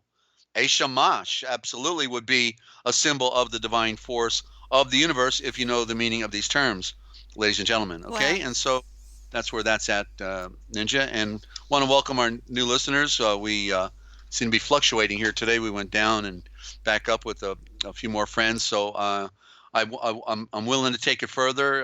If we only had a few friends left, I was going to wrap it up. But Ninja, I'm willing to go a little further because I've been trying to knock out this. The book of the Forbidden History of America by the Informer, and I've been reading little slices out of here, and I want to go further. Before we do that, did you have any follow up on anything I was just talking about?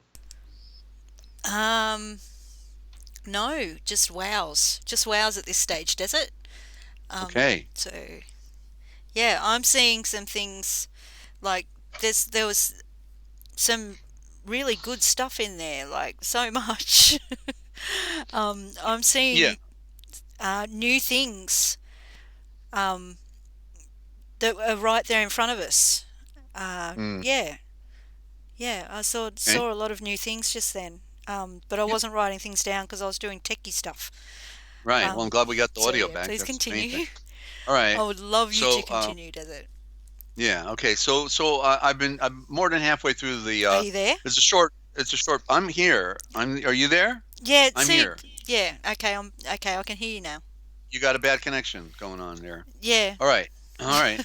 So the Forbidden History of America by the Informer. The Informer has passed away now, and this is to just read the description here, an Okay. in-depth, fully documented expose into the facts and history surrounding the Constitution of the United States of America, treaties and acts of those in supposed power.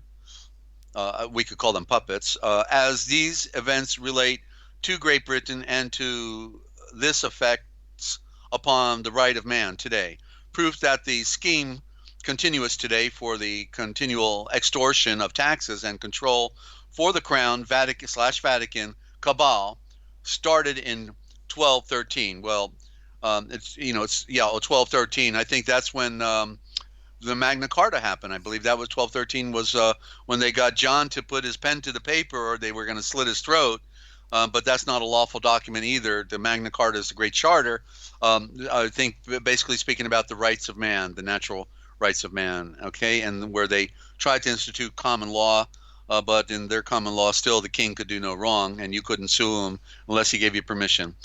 So we're just uh, getting into a little bit of this thread here because obviously most of our listeners here in America, and they need to hear some of the forbidden history that that they've not been privy to. And I've been wanting to read this for like over 20 years.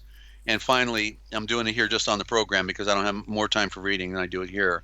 So just another snippet here, and it's IRS agents are foreign agents from abroad. Same with attorneys, of course. Attorneys are the British registry. Okay, and so do you know why you let the revenue agents of the Commonwealth of Puerto Rico steal all of your property? And Puerto Rico is interesting because that's the port of the rich port. Puerto Rico means the rich port. So put two and two together there.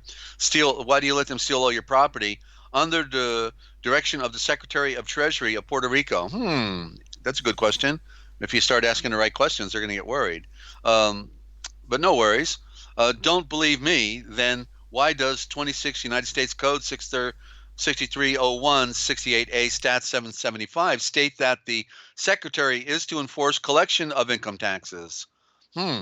The Secretary is defined very clearly in the regulation that is used to enforce the collection, and Federal Register state that all regulations shall contain the title United States Code. And by the way, United States Code is a code. It's not law, okay? It's a prima facie evidence that a law exists somewhere, but it is not the law. And but they got everybody in the code. You see, that's how they did it. Section and statute that it regulates. Okay, and interesting because Puerto Rico is not even a state. Puerto Rico is not even, so it's a foreign jurisdiction. It's a territory, and so it's outside of the boundaries of America. And rather interesting that they're the ones, and in the rich port, and they're because it's all a banking scam, of course. Title One, Desert, I have a CF, question. yeah. I'm in a territory. There's two territories in Australia. There's the ACT, which is where I am, which has just been plonked in the middle of New South Wales, kind of, southern New South Wales, and there's the Northern Territory. Yeah, so the word territory. So why are all the rest is all the rest of Australia states, and there's two territories? I've never understood that. Yeah, well, So if it could be relative because it was more of a wilderness, that's a possibility, or there could be some legal, um, something legally relative as well. We don't know the answer to that. So, but it's just we're taking note of, right? But of okay, course, you're at least admittedly under the crown. We're yeah, covertly under the crown. and also But the mhm. um, but a little bit of Aussie trivia. Um, they couldn't. We'll put it this way: they couldn't stop arguing over who was going to be the capital city between Sydney and Melbourne, so they made one, and that is the ACT, Australian Capital Territory, and put it straight in between Okay. Sydney and Melbourne.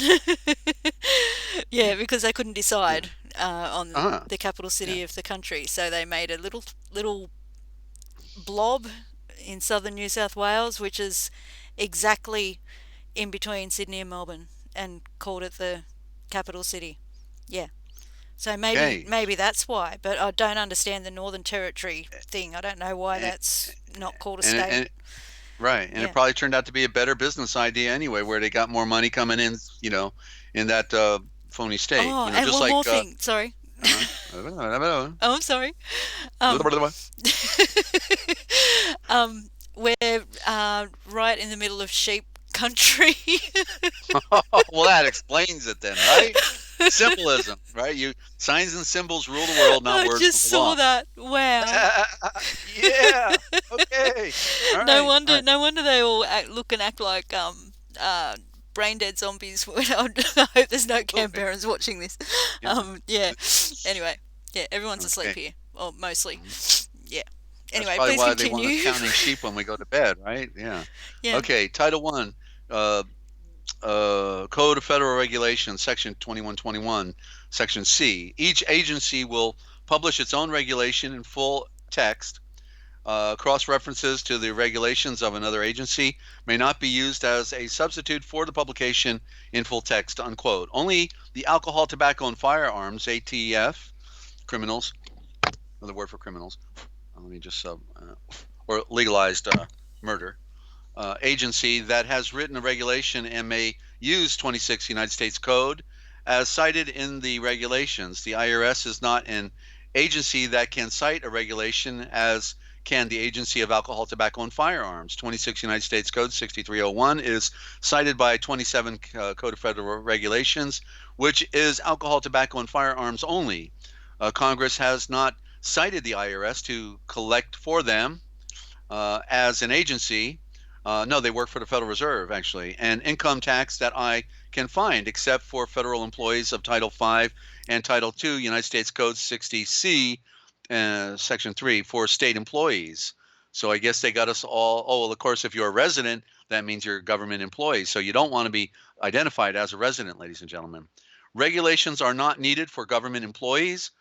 Within 27 CFR, Code of Federal Regulations, Part 250. Point 11 is the specific definition describing both the agent and the Secretary of Treasury as cited in 26 United States Code 6301. Here are the exact definitions. Revenue agent: any duly authorized Commonwealth Internal Revenue agent of the Department of Treasury of Puerto Rico. Secretary: the Secretary of Wow. Treasury of Puerto Rico. United States Bureau of Alcohol, Tobacco, and Firearms Office: the Bureau of Alcohol, Tobacco, and Firearms Office in Puerto Rico, operating under Regional Director Compliance, North Atlantic Region, New York, 10048. Regional Director Compliance. That means he's in charge of your complying. Voluntary compliance. You volunteered. Guess what? You're now a slave. Once you volunteer, you have to comply. That's called voluntary compliance, fool. The principal ATF regional official responsible for administering regulations in this part. And what was the thing I was? Just like they're out of Puerto Rico. Well, Homeland Insecurity. Guess where they're out of? They're out of Toronto, Canada. Homeland Security. Rather interesting, isn't it? At the end of, wonder what they're afraid of. That nobody wants to be in the gulag for some reason. Get the picture? Once they put the wall up and they open the doors to all their Wall Street prison camps. Go to Walmart, ladies and gentlemen, and don't come home. Just go underground. At the end, Walmart, of course, was under the control of Sam Walton, who was in charge of all the concentration camps in America during World War II. Put two and two together. At the end of the definition, at the end of the definitions for Part 250.11 is the mandatory cite, and that is 26 United States Code 6301, 68A Stat 775. They can't dispute their own stats, codes, and procedures that they work under. So no other agency nor Congress can change the definition given to the Secretary in 26 United States Code 6301 because it would be an impossibility in law for the Secretary to fit another definition other than the Secretary of the Treasury of Puerto Rico. So in other words, once you just do your own investigation, it gets pretty cut and dry, ladies and gentlemen, how it is a total shell game. Of course, Washington is a total illusion because the Federal Reserve took over in the bankruptcy in the 1930s, 1933, a very good year. And when we got the New Deal, the banking holidays, stole all the gold. And so from that point on, the Federal Reserve banking system, fiat paper, has been the head of the beast and working for the Vatican. And Washington, D.C. is nothing other than a staged event, a pretended shill operation, because they got to make Washington look legitimate. And nobody gets the idea that we're under bankruptcy. The United States, or the states of America, as it is on the Declaration of Independence, disappeared a long time ago. And it is nothing other than a bankruptcy and a pretended illusion to keep business as usual. That's all. That's all it is. There is no nation. There is no law. It is public policy and military. We're under what's called martial law rule. Martial law rule means unannounced martial law. That's what police represent, unannounced martial law, and military enclave. Okay. The heading on the 2039 collection summons has been removed when sent out to people summoning them or their records. The part removed states obtaining evidence from abroad administratively, in quotes. This can be found in the MTCCD manual as Exhibit 42, 200-3. The issuance of this summons is under 26 United States Code 7602, which again is strictly ATF. Under MT 42, 200, it states that the jurisdiction is 7701A39, which is Washington, D.C., and that's another foreign state, by the way, and that's the District of Columbia. Okay, we talk about Columbia here. That's the woman. That's her Lucifer. And any agent is not authorized to serve this summons outside the United States, that is Washington, D.C., and Puerto Rico jurisdiction is classed as the United States for tax purposes. Okay? So if you admit that you're a citizen of the United States in all capital letters, then I guess you're an employee and a resident and a slave. Continuing, if the agent needs assistance, it must come from the Commissioner International.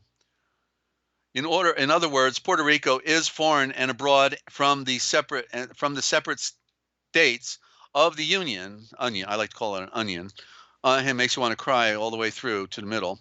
Hence the need for the term to collect information abroad administratively. And okay, I see where we're going to stop here. One more page. In 27 CFR 70-.22 C1 and 2, only the regional director compliance, which is defined in 27 Code of Federal Regulations 250.11, and his assistant director, deputy assistant director, and regional inspectors can issue this summons. The only ones that can serve the summons are those mentioned in 70.22 and special agents and others under the direct control and jurisdiction of the regional directors. It cannot be redelegated. The same applies to third-party record keepers. For those readers who like to research, try looking into the Jones Act, March 2, 1917, which, among other things, provided for the payment into the local treasury of Puerto Rico U.S. Internal Revenue Collections. You see, since the Elliot Ness days, that's Elliot Ness was the FBI going after the Jewish mafia. The ATF could not go into the separate states to enforce the ATF laws, so they moved to Puerto Rico and operated from there. That is why they need your consent, permission. Under Black's Law 6, the one-word definition for authority is permission, ladies and gentlemen.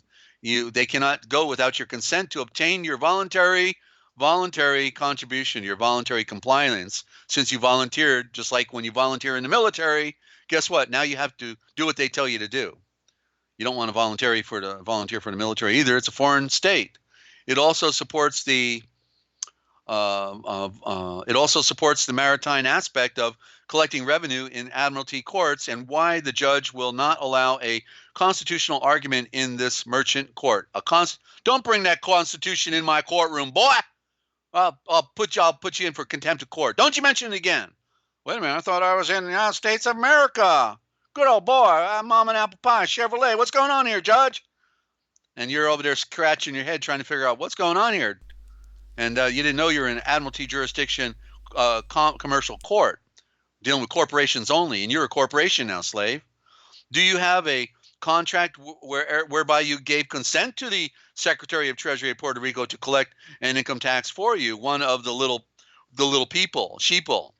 Why not make a plea of non este factum if the IRS takes you to court?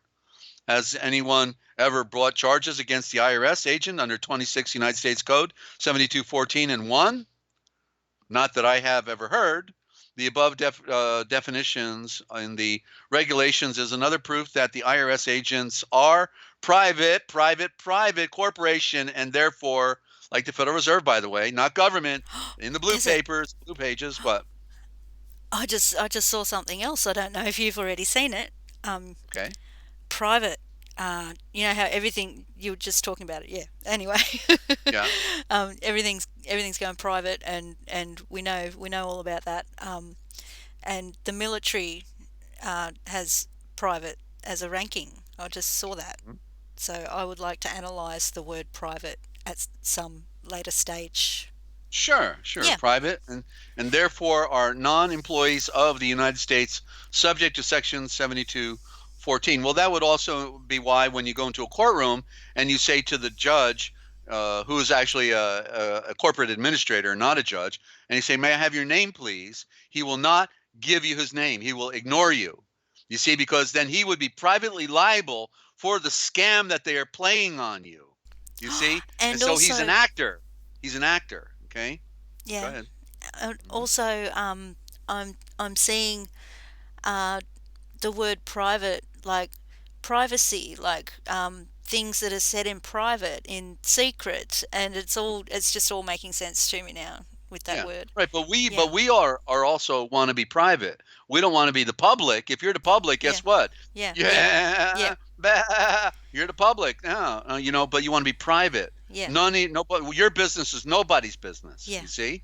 Yeah. and you want to keep your business private. So you see, Yeah. and so okay, so continuing here, private and therefore are not employees of the United States, not employees of the United States. Subject to Section 7214. Much correspondence has been obtained, including IRS responses to briefs filed in court stating that the IRS agent is hired by the district director, therefore alluding that they are bona fide government agents. Bona fide, like that one. And sounds like deified to the bone or something like that. I don't know, but I Mummified. suggest Yeah. you are, yeah, I suggest you looking into 26 United States Code 7213 because IRS agents are operating like employees of Kelly Girls Corporation, a corporation having secretaries, clerks, and so on. Like, in other words, an employment agency, right?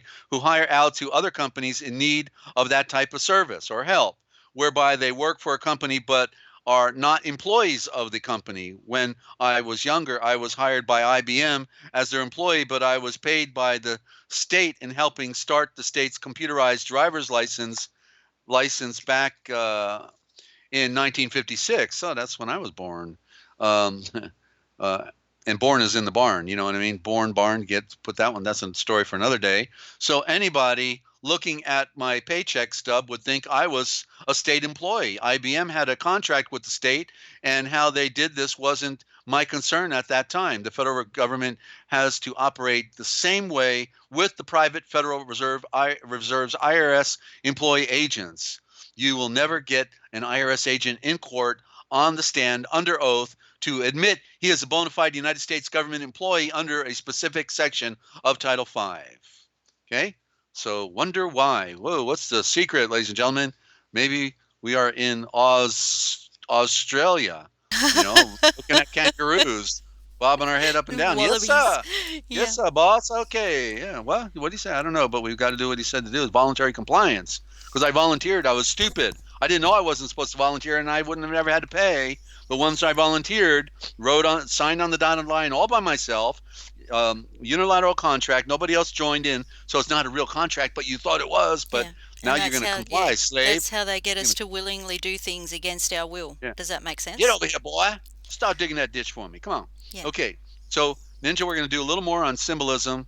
Okay. And but let's take a quick break, okay? And I want to welcome any new listeners here. I see True Penny. I don't think I've seen you in our chat before. And anybody else out there, want to welcome you and hope you're hearing a few things you've not heard before. So, okay. And so, Ninja, let's do a short one, and I'll be right back Okay. with And so will Dictionary I. of Symbols. All right. Okay. We'll be right back, guys. Please hang in there. Yeah. I just want this to go on forever. I love it. Okay. See you guys in a few minutes.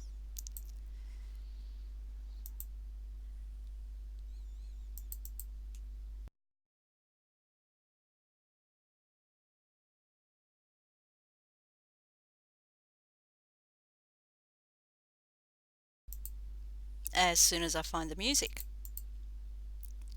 Here we go.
Okay, welcome back to the Forbidden History Chronicles. You're here with NinjaCat 111 and Desert-Owl from the Forbidden History series and Forbidden History Live YouTube channels. If you haven't done so yet, please subscribe. Links are in the description. They're both amazing channels. The Forbidden History series is the archived channel, where you can where you can learn the logos and see and read for yourself, and listen to some beautiful reads in original thought. And Forbidden History Live is where Desert is currently broadcasting from, with Eugenie doing a fantastic job. Okay, welcome back, Desert. And can I get a sound check Audio from the check. chat? Audio. Looking good. Just waiting for response. Okay. If I'm on the graph, if I'm on the chart, it should be going. Yeah, you're on the chart. So, okay. So we're going through into and thank you, Lingineer. Okay, appreciate that. Thank you. And so we're in the dictionary of symbols, and appropriately because we were just talking about fictions in the IRS fictional world of false contracts and illusions. The Puerto Rican Trust. That's also, I think, called the Metro Trust. So there's something there. Then they call them Metro Police. So put two and two together. Wow, Metropolitan. Okay, Metropolitan, right? And we're in the section on names, the letter N. Okay, and so we're gonna see what's in a name. What's in a name? Well, everything could be in a name. But if we look at it from a legal standpoint, you don't want a name, okay? Because a name is in the mud. It's in the Talmud. Remember that sliding board coming down? The N is Yep. what comes down. The nail, right? The Nile. And so when you look under Black's Law Dictionary, 4th edition, it says a name is a corporation or a trust. Okay, so therefore that is as low as you can get, because we're flesh and blood. We're supposed to be sovereign and private in the true nature of things. If as long as you haven't hurt anybody, then you're supposed to be left alone. Nobody can touch you. And but name is at the bottom. The name is in the mud, and there's why you read it backwards. You can see name being an anagram. And what do we get out of name in the anagram? NAME. Then we can see also the prime root of MN, which then we find in the prime symbol MOON, and then which we then find in MANN, man. You see, and so there's the anagram for name, moon. So in other words, we know that the moon is in darkness, right? It's not in the light, the power source. It's a reflection of the power source, but it's a duplicate. It's an illusion, right? It's an illusion to the power source, because it gives light at night, but it doesn't light up the sky, does it? It's just a little light, a reflection. And so you don't want a name. If you know the truth, you want title. You want a title. Remember in England, people, they can buy titles. They buy the title, Ben Gurion, Haba Bubba Dubu and company, and he buys this title. He paid $5 million for it. Now everybody has to call him Ganda Wandi Rashish. Hashish, because he bought the title. He now that's what people call him, and he gets an estate sometimes along with it, or maybe he just bought the title. I don't know, but there's a distinction, and as we see in the word title, the word tit, that means a point, and they're like the Grand Tetons up in Montana and Wyoming, right? The Tetons are the points of a pointy ridge, and they call them the Tetons. And so what we have to see, is the distinction. We got to make distinctions about all things. And so Yeshua doesn't have, or, who we commonly call Jesus, but, I prefer Yeshua because we know the meaning now of the word Jesus clearly, and therefore don't want to honor the sovereign with that false narrative once we know the truth. But so Yeshua doesn't have a name. He has a title, and the title is at the highest point. So not only is it a title, but as I define it in our translation project, a royal title. He has a royal title. And so there's a clear distinction. You see, and nobody uses that distinction, Ninja, other than we do with our translation project. We made that distinction once it was clearly identified. Another reason I probably had to learn about the law, and Yeah. these Yeah. fictions and all that, because it was a deep study. It's a Yeah. long journey of discovery. So under the dictionary of symbols, then we're going to read about names and see what it says here. Okay, and and the definition right below that is narcissist. So there's Barb again, Wow. the narcissist, right underneath names. Okay, fictions, I knew you illusion. had to mention it at some Yeah, stage. that's all right. We got barbed and we got stuck by the barb, and that's okay. We pulled the barb out of our side and are moving on. Yeah. Names in esoteric thought, names are an integrating expression of the horoscope. Okay, an integrating expression of the horoscope. There has been a great deal of speculation about the symbolic elements entering into the composition of names. Letters in their graphic or phonetic aspects, similes, analogies, and so on.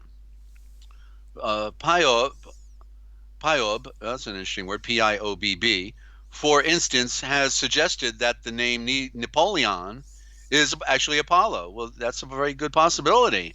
Apollyon. So it means the Apollo that came down. Certainly, it's clearly looks like it could be.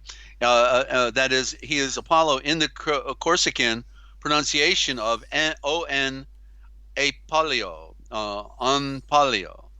Okay, the question of why a given name should determine the destiny of one individual but not of another is something which lies beyond the scope of this work.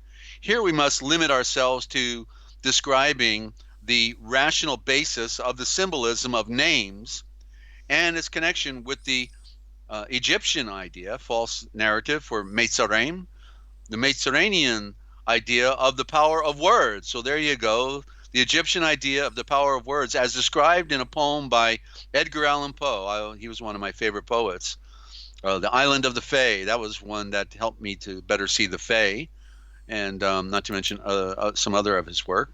Given the symbolic nature of the Metzar Egyptian language, it follows that a name could never be a product of chance, but only of study of its characteristics of a given thing, whether the name in question was common or proper. The name RN signifying a mouth over the surface of water. Interesting.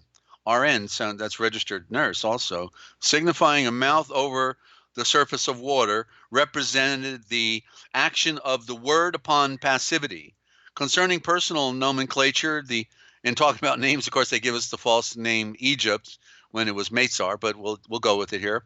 The Egyptians believed that their names were a reflection of their soul. Of course it would be. Of course it would be. This gave rise to the it says belief here, but that means to give a little credit to something. To give rise to the notion, that'd be more correct here, that a name could have a magical effect upon some other individual. The equation of name with character and destiny had its repercussions also in descriptive names, such as that of Osiris. So come on, let's get serious now. Osiris, which means he who is at the top of the steps. Well, that makes sense. The steps, that is, of evolution, or that of Arabia, signifying he who walks in silence. You're kidding me, right? After they want to cut your head off, or what? Uh, onomatopoeia. Onomatopoeia was another highly important source in the genesis of language and its ideographic representation, whereby a given being is characterized by one of its essential aspects, as the lion by its roar, for example, or RW in Egyptian. I'm not sure what they mean by RW here. P- Popular works on occultism, which suggest symbolic implications for certain proper names, as in other cases of vulgarized interpretation, have some roots in authentic symbolism, but they may also fall into the trap of being too hard and fast about the true scope of symbolism. Language, which is also a false narrative, because language is the langrage that they put in a cannon and shot out at you in a surprise attack against another ship so it couldn't lower its sails. That's all the garbage they threw in the cannon with the rigging and the lead balls and the rope. So we want diction would be more correct, but it even goes back to election. And so the most important thing that defines everything, election, is what you do at an election when you're voting for the next fool and liar.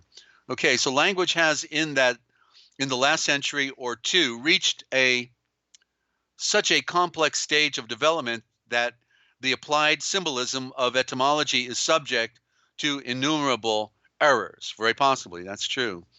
And so there we are. We'll bypass our narcissistic friend and just go for the next one, which will be nature next time. Well, maybe we should read nature, because that would be how much money you got.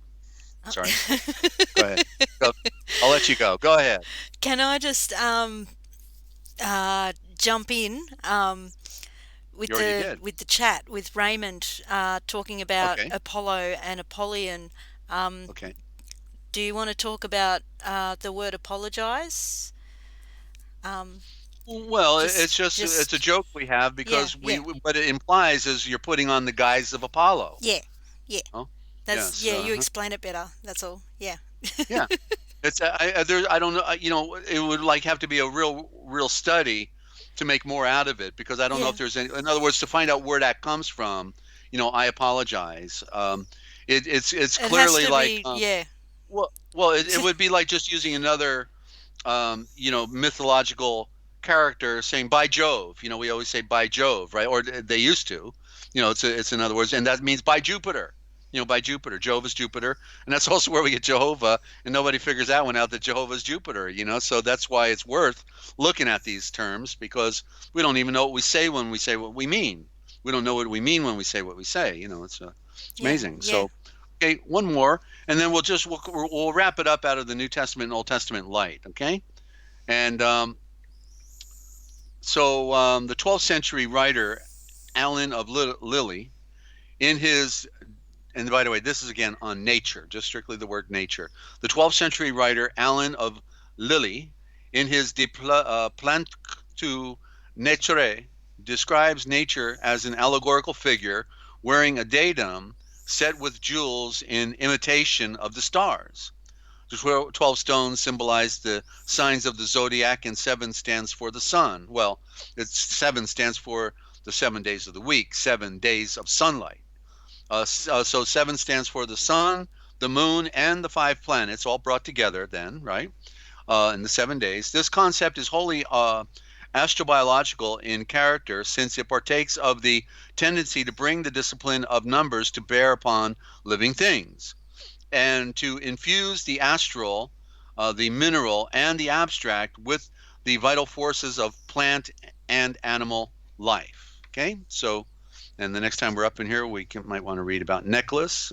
We go through the alphabet each time we do this to cover a lot of ground. It's just, as Confucius said, ladies and gentlemen, signs and symbols rule the world, but and not words nor law. So we've got to know symbolism, or as Yeshua, said in his scriptures, right? Where there is no vision, the people perish. So if you cannot have a vision, if you cannot interpret symbol, because how would he speak with you? He would speak with you using nature, a dove flying in front of you, or lightning striking, or and it's endless. The possibilities are endless. But if you're limited in your ability to interpret symbol, just like we interpret the letters, they have definite meaning, right? We're revealing the code here. So where there is no vision, people perish. Where there is a lack of knowledge, people perish for a lack of knowledge. Okay, so what are we doing? I mean, we're trying to define all things, because we have to define all things if we are to be set free from the great deception that where, as it says in Revelations, that the beast system has deceived the entire world. Some people would actually discredit our modus operandi here of reading from different works and trying to go back to the original, not in the fallacy of the priesthood of Hebrew and the demonic Greek. Both are demonic. Hebrew is demonic. Listen to the word. It's demonic. Look at it. It's demonic. It has no comparison to our capital letters, our alphabet, which are pure symbols. pure symbols that were perfected actually in Kabbalism before they were put on your driver's license. And thank you very much, Kabbalists, because they're telling the truth in those letters now in their modern form. Whereas they want you looking over there at the Hebrew, but don't look at those capital letters. They don't mean anything. Yeah, right.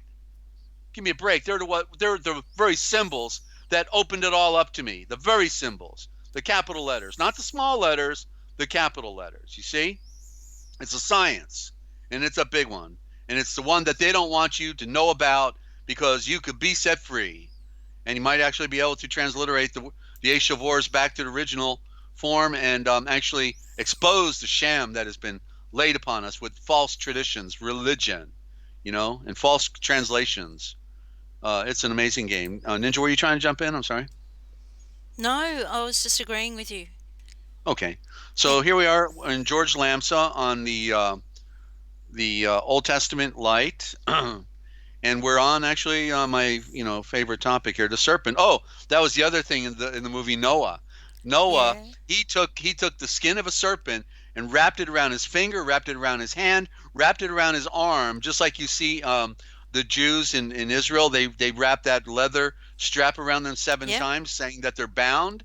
Yep. Well, Noah wrapped the serpent skin around his body, around his arm, and then he touched his son, and he passed on the legacy to his son by touching him with the serpent skin wrapped around him, showing in the symbolism, if anybody could get it, and I bet nobody did other than those who would be here tuned in, that he was claiming to be the serpent. He was claiming to be the serpent, passing down the line of the serpent by gender, genealogy, and gene. Okay, there you go. And there's those genes too. Not to mention you got to put some genes on. Okay, so serpent. Here we go. And so what George does is he gives us a scripture, and then he gives his interpretation of that scripture. And I'm amazed to find that even as smart as George Lamsa from Kurdistan spoke 5 languages and grew up where they speak the original diction of Yeshua. He doesn't get it all right because their culture was lied to by the priesthood out of the Vatican. Before the Vatican was made, of course, it was the Constantinian religious state that took over, right? They converted Mithraism into Christianity. That's another false nomer as well, misnomer, because it's not Christian. It's Mo'eshiakim, and it means the perfect circle of the called out ones, through the fire and through the water. Excuse me. So serpent. Now the serpent was more subtle. Well, there you go. The serpent is Naga. That's we talked about that. In fact, that's that whole discussion right there is on part 2 of the Watchers, ladies and gentlemen. By the way, where I elaborate on this. But the serpent is the Naga, so that's Star Navigator. Now the Star Navigator was what? The sovereign. He was a sovereign above all other creation. Here it says subtle than any other beast, but that's where they switched it out. This is the code breaker, ladies and gentlemen. You're hearing it here first if you are tuned in for the first time. And the serpent was the sovereign. The Star Navigator was the sovereign above all other beasts of the field. And the Yahweh, who is the great Elohim, that's Lord God, Yahweh, who is the great Elohim, had made above all others. And he said unto the woman, the Eshaphe, yeah, hath not the great Elohim breathed that you should not eat of the tree of the garden, of every tree of the garden? Genesis 3:1. So the serpent, this is Lamson. Now, serpent metaphorically is another name for actually Adam. That's another. The serpent is the original word was Naga, and Naga is where we get the word Nalgash. And Nalgash, we see that Nalgesha, and then in the full bloom it is the Navigator. It means that which comes down. What came down but the sky gods to bring us these modern civilizations we have through the old civilizations of the stonecutters and the and the pyramid civilizations. They've corrupted our words. So when I'm here on the broadcast, I'm transliterating what we've already done presentations on, ladies and gentlemen. So you just gotta follow. You just gotta follow, okay? And so is often used in both written and vernacular speech. We often say he has been a snake in my house, which means he has been an enemy in my house. Yeshua told his disciples that they could handle serpents, meaning enemies, Mark 16:18. The term Satan or devil was not known. Was not known. Why? Because it was about the serpent. Was not known to the early Hebrews. Hebrew is as the avres, the star rays. Okay, you didn't hear that one anywhere before either, right? Because they've jumbled it up. There's no W. There's no W, and the HE is the word the, heh, and there's no B, it's a V. The avres, and that's the star rays. That's what they were. They were a ray of light coming down from the sun. That's what we mean in the word Nazare. Nazare, not Nazarite, Nazare, that came down, what was breathed into Adam from the beginning. And nor does this occur, these words, Satan or devil, occur in any of the early books of the Bibles. Now that's food for thought, that the word Satan or devil does not appear in any of the early books of the scriptures. Why? Because everything that Yahweh made was good, was perfect. It was Yalsar. So then let's ask the question, if everything that Yahweh had made in the first 6 days was good, perfect, and Yalsar, then who made the Satan or the devil? Could it be man? Because he's the creator as well, right? You see? And so we already know that the devil or Satan was not made in the first 6 days of creation, so somebody else had to make them. It's the false narrative to cover up what man is doing. They want you to think it's devils and demons when it's man. Man is the serpent. Serpent in this instance is a symbol of man's deception. Well, there you go. And his rebellion against his creator. Had the great Elohim had told Adam and Keva to eat of the tree of knowledge, or good and evil, also sun and moon at the beginning, sun and moon, they would not have eaten, because they would have wanted to. They would not have wanted to disobey him. Ashan, or man, is not a robot to be ordered to do things. It is in his nature empowered to revolt against his own creator. This is because man has the freedom and choice to do his own will, light or darkness. In other words, the serpent symbolizes man's false idea of himself. That's right. Looks in that mirror and says, hey, I'm looking pretty good, babe. I think I'm going to be around a long time, having fun. No, you're not. Lie to yourself. Okay, so man's false idea of himself, his false idea of wisdom, his false notion of his greatness, and his false notion of his creative power, because he can't keep himself alive, nor did he bring himself here to be. We have to discover the truth. He felt that since he had dominion over everything, why then should he obey the power greater than himself? And the serpent, who is represented as the star navigator correctly in the terminology, and that is Adam. Adam is the star navigator.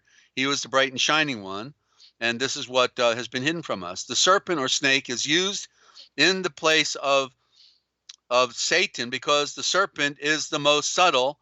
Actually, he was the sovereign that we're talking about, Adam, and why he was the wise creature on the earth. Why? Because he named all things. It said Yeshua took him up to the Eden, which is the false narrative for the atom, the sun, and he up there while creation was coming forth, Adam named all things. He was made first on earth, came down last.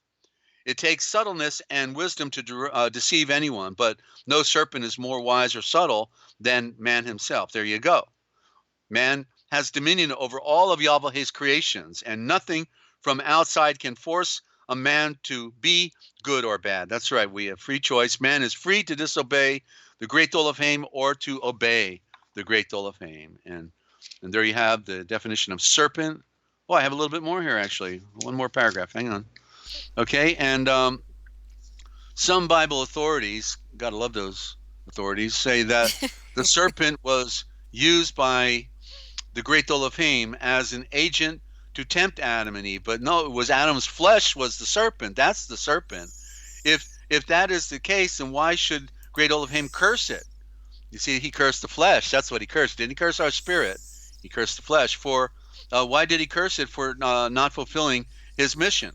On the other hand, the serpent could not have conversed with Adam. It was his conscience that was conversing with them, his thoughts with Adam and Eve. James says, because great Elohim tempts no one. That's right. It was his ego, and that he knew all things. This was what we talked about go to the Cosmic Essence, ladies and gentlemen, and listen to the the true nature of Adam. Okay, that's where it's at. The true nature of Adam. Blow your mind. We're the only ones that have actually defined these terms correctly and revealed the secret story that they hid from us about who Adam really is. And that's right, Shelley. Thank you. And by the way, we'll. I'm not sure if we're going to be on Saturday on Forbidden History Live, but if not, because we may be on Saturday evening on, but if not, definitely on Sunday. We intend to do a broadcast. Okay, I'm not sure if it's early or late yet. Just make sure you're subbed, and then you'll get the notice when we're Okay. as soon as we know. I'll make And sure also, I'm subbed. yeah, right, you better. And also. And don't forget to subscribe to the Cosmic Essence, ladies and gentlemen, because Ninja's been putting up the part of the Watchers. Now we define the Watchers. Nobody has. Okay, this is not a brag. It's just a fact. I have to say it. I have to say nobody has. Because the lies are so great. The lies are so great. And and they're brought to us by the Illuminazis. They're brought to us by the Jesuits. They're brought to us by the Masons. You know that. They're the ones that are propagating the lies. And so we're the code has been broken, okay? Yeshua, the one who reveals all things, has revealed these things, okay? And is revealing it right here. It's not me. I'm not smart enough to figure this stuff out. Yeshua reveals through the great mystery, and we're bringing it forward here, okay? It's exciting. It's tremendous. Just the word sovereign.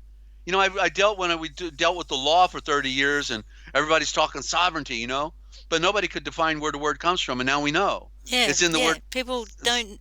Yeah, what you say, they don't. They don't say what they mean, and they don't mean what they say. They don't know what they're saying. Well, Yeah, they don't. Well, in this particular instance, they don't know where the word comes from, and we yeah, found it. yeah. I could never have imagined or guess that I would ever discover where the word sovereign comes from, but it is the Avram. Abraham was, as we see through the Jewish banking cartel, the Khazars. They call him Avram, not Abram, A-B, but A-V, Ram, Avram. And there's Star Ram, but so Star Ram literally as the ram represents the sun, and also the creature that is the highest in the mountaintops. There's no creature that lives higher than the ram, and he's the one who's got all power with his horns on his head. So literally, Avram is Zavram. It's missing the T and the Z. Okay, so let me put it in there. So just to show you, so you want the illustration. Okay, so ABRAM is more correctly AVRAM, but correctly is TZAVRAM.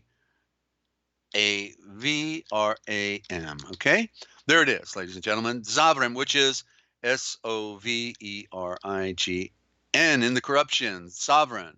You see, there it is. It makes sense, doesn't it? We know that who we call Abraham, and he wasn't a ham.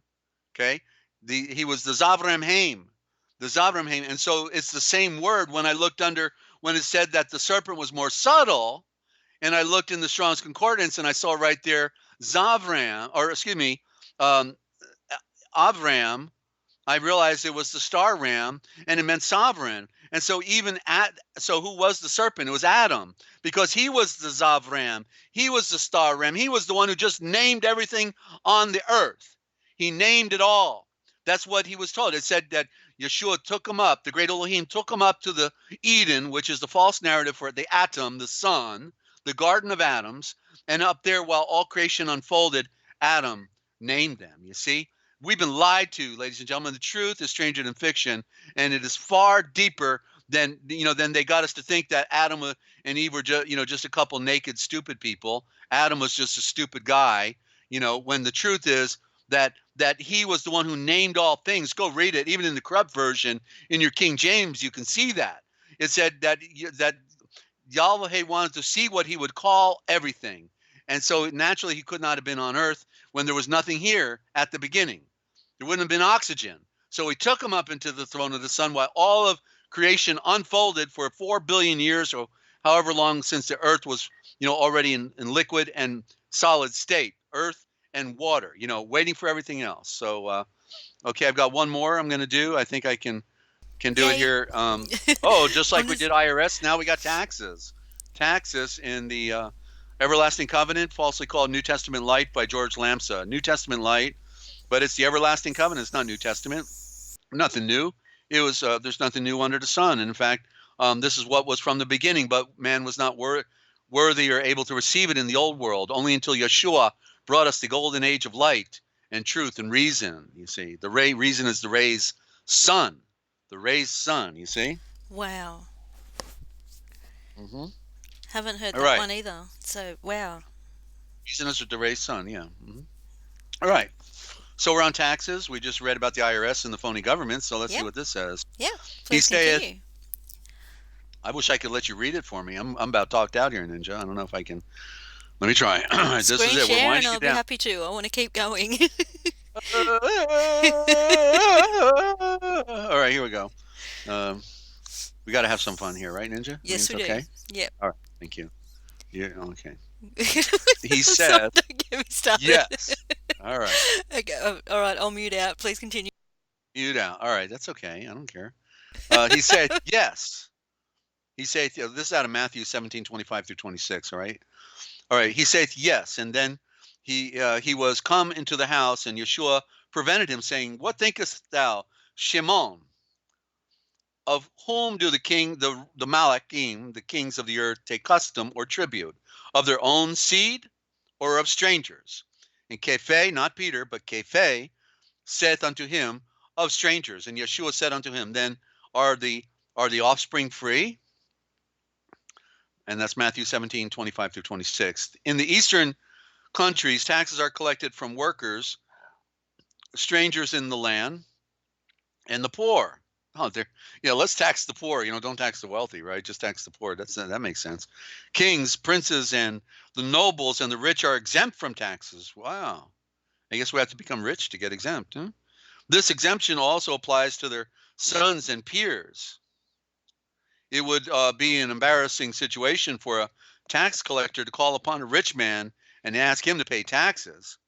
This is because for centuries these men have been looked upon as the nobles, I don't know, noble, I think they're full of bull, and princes of the realm, and therefore not subject to the ordinances and laws of the land.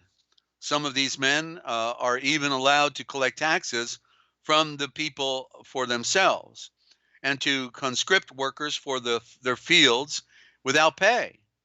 This practice is still continued in many countries even today and is the cause of the people's revolt against the rich. Yeshua knew the custom and manners of the land and therefore was willing to comply with them in order not to offend the officials.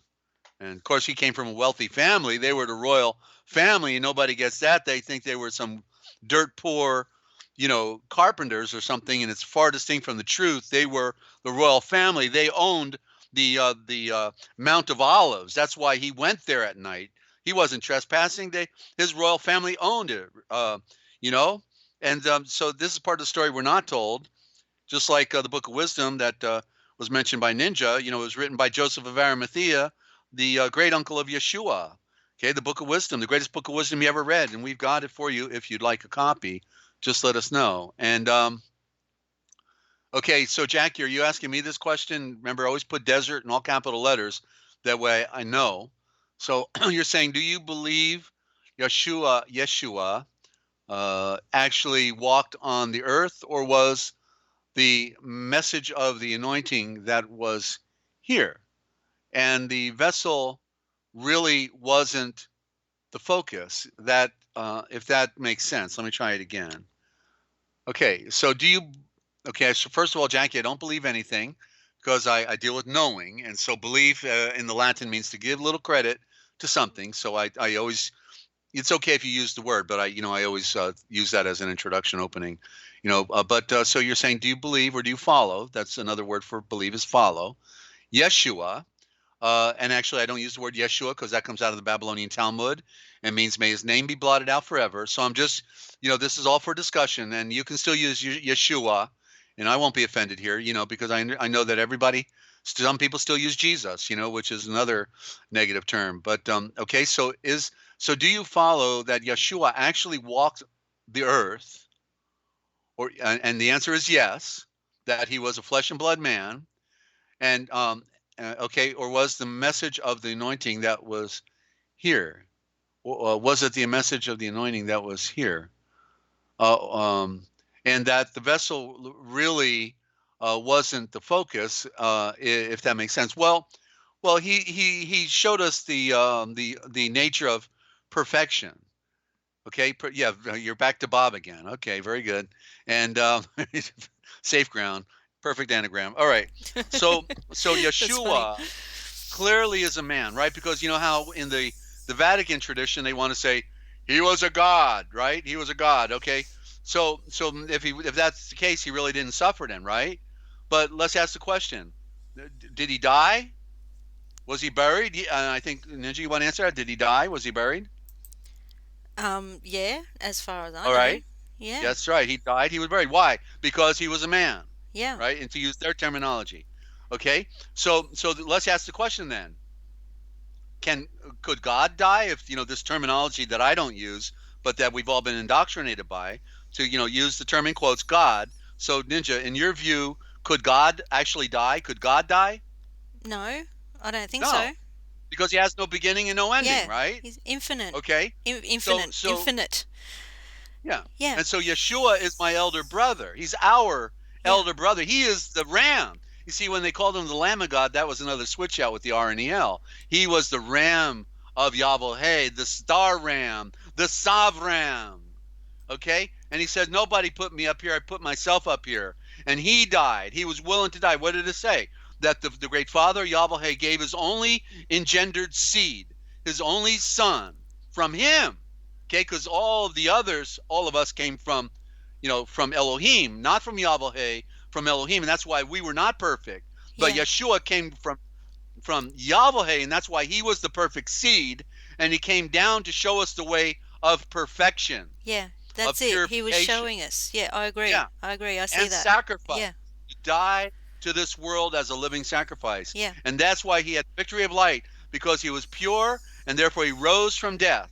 And that's what we have to put on, is that purity, to rise from this death and be the second born in the royal house of the Son. And that was a great question, Jackie, for the end of our program here. Thank you. You're welcome. And thank you. I love good questions because we need to answer these questions. There is an answer. I'm not saying I actually know it all or anything, because I'm still learning. I learn yeah. right here on the broadcast when we're sharing. We've made many discoveries right with Ninja on here, and also on Forbidden History Live. Okay, and so by talking about things, what I like about the questions is you never know where we're going to go, and we when we do that, and There's that's when always things happen. wows. Yeah, there's Yeah, well, always that's when we wows see and more something connections. time. Yeah, You know, sorry to cut you where I get off. it. Yeah, but I've been down this trail, as a historian now for 50 years, since I started ancient history at age 14. 50 years of study. Okay, so I've been down the road, and I collected the books. Ended up with 2,000 books on the shelf. I've got near 30 or 40 dictionaries, at least, maybe 50. I don't know. I'd have to count them, but I got the big $400 Oxford. I got Noah Webster from 1828. I've got, I can't begin to tell you. The Indo-Germanic, though, is key. The Indo-Germanic, and so we define things through terms, and so we have to get back to that original thought. And so it's like all our scriptures. There are no perfect scriptures, and in fact, they're bad. They have been purposely, intentionally um, rewritten by priesthoods, so we would never. Just like there's no town called Nazareth. It's a total fiction because it was to hide the fact that he was the Nazare. You see what? That's that, and we find the word today in our modern time in the word Nazi. Why would they be proud to be called Nazis? The Aryans, right? Because it's just a reflection on the original word, which was the Nazare, the ones who came down, the sky gods, the sun gods, the seed of the sun, who came down with the knowledge of light and truth and how the universe came to be. You see, they came down. The Aryan race came down with that knowledge. That's why the Aryan race has dominated the earth. Enslaved everybody, including their brother Aryans. And so this is the great mystery of what's not being told, but we tell it right here on the Forbidden History. It's what they didn't want you to know that we tell right here, Jackie. And thanks. That's why I doubt some things now. Maybe it's all made up. Well, there is a true story, and Clement called it the law of syzygy in his lost writings out of the New Testament Apocrypha that came out of Germany, 2 volumes I've got right here on the shelf looking at me. And in there, Clement talked about the law of syzygy, that there would be many false saviors. We find it in Masar with Osiris. We find it in Greece with Zeus. We find it in Rome with Apollo, is it? Or in Babylon, or Shiva and Krishna in India. Okay, so these are the false saviors that came prior to, at the end of the world, as it says in Hebrews, 9:26, I think it says, and at the end of the world. So 2,000 years ago, it called it the end of the world, which means the end of an age. The one who made all things would come to earth to bring truth to mankind. So the law of syzygy says that before the true one would come, many false ones would come first. So that's why they all look alike. They're all savior cultures, and that's why some people are trying to say, well, yeah, they're all the same deal. They're not. One is true, the others are false, and that's why they're just trying to say it's all what do you call it? Cosmic, cosmic ecclesiastic. There's a term for it. But they're trying to say that it's just all cosmic reference. But yet the cosmic reference up above is talking about the one who made all things and how he would come at the end of time. Naturally, if he put the stars up there, it would tell his story, right? And all the cycles and everything tell his story because he made all things. And that's why we can know that Jerusalem really did exist. It does exist. And the history that was there was about a culture that had failed because they were the firstborn, just like in Masar. Same story. We all have to become the secondborn because the firstborn is the corruption. The firstborn is in the fall and in the serpent flesh, because the secondborn then tears off the flesh and becomes spirit, identifies with the truth that we are infinite and that we are spirit in a grave, which is the body, having an experience and free choice about where we go and what we want to do. The great judge of all things did the most profound thing. He said, I will make you your own judge, and you will decide where you will go. I will sit back and rest, and it's all up to you. You are your own judge. Go where you want to go. Do what you want to do. And, the choice is yours. So it's so profound, to, know how the universe is operating. And, like I watched the movie, Noah last night, and to see all the lies, but then to see where they were actually revealing the true nature of the flood, the true nature of how the sun came first and creation. It was fantastic because they're speaking subliminally to their underworld, and I can read it, and then everybody else is buying into the lie, Okay, so well, there we go. Ninja, did we do enough damage for one day? I don't see any more questions out there.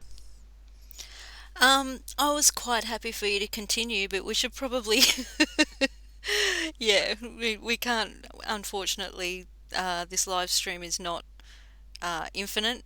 Yeah. And you got to go to bed. Yeah. Yes. All right. So, Yeah. okay, well then. Getting a bit loopy. But right. thank so you. I want to. Yeah. Your name is Loopy? That's Actually, Spanish, isn't it? Loopy. Okay. Never mind. Can we analyze Okay. loopy? Well, you're on the loop. Loop. You're going around loop, right? Yeah. Loop to loop. And that's what the sun does, but it's the earth spinning. It's the illusion. That's why they call when they got the lantern, they said, wait, go get the lantern. Why, mommy? Why do we have to get the lantern? Because the land turns. The land is turning away from the sun, and we need to light the lantern. Okay, so call me crazy. It's okay. I can handle it. But, you tell me these words don't mean something, okay? And so, ladies and gentlemen, you got it here first. I'm grateful that you all tuned in, and do tell your friends about the broadcast, because, our algorithm is a flat line, okay? Because I use all the wrong words, as you know that. I use all the wrong words, so we're not going to get any algorithm on YouTube, because it's no longer, you know what I mean? They took the U out of tube, and so therefore we need you to promote. We need you to tell your friends. If you wanted to know, if you find you're seeing a few things you've not seen before, and you're getting it within the Aeshavors, the words, you know what I mean, sword, the flaming swords of fire, then tell your friends, won't you? And I just want you to remember one more thing, that don't forget, ladies and gentlemen, if you want to know the future, then you need to look for the Forbidden History, because it's all right here, coming your way every Monday at 11 a.m. Eastern Time, every Friday 11 a.m. Eastern Time, on the planet, this sphere that goes round. I'm sorry, I got to add that, but it's actually what they didn't want you to know, Ninja. That we tell right here. Somebody's got to do it, and I'm just happy to bring it your way, ladies and gentlemen. So don't forget the Forbidden History live this weekend. I hope maybe Saturday. I'm not sure yet, but definitely on Sunday at a minimum if we don't do Saturday. Okay. Okay, So can't Ninja, wait. thank you for a Can't great wait. job and being a trooper and staying up late and doing all you do under the stress you're under, and be set free. And I'm out of here. Okay. So be well, everybody. Thank you. Desert signing off. Peace. Oh, yeah. Yeah. Sorry, I cut you off. Yeah. Peace and light to you, Desert. Always, always. And thank you so much. Yes, yo, engineer. This is the best and only deprogram ever. Desert, you need to hang up, otherwise it will go funny. I don't want. Thank you. Okay. All right. You heard it here first, guys. Um, and I never say that as well as Desert does. But anyway, thank you all for joining. Uh, you hung up after I told you to. Okay, I'm gonna go. I'm getting giggly and loopy. Um, all right, love you guys. Thanks for joining. Um, and please subscribe to our other channels. All the links are in the description. And be safe out there, always. Sorry, I'm just looking for my new video that I made. Um, and let there be Zorain. Love yous. See yous.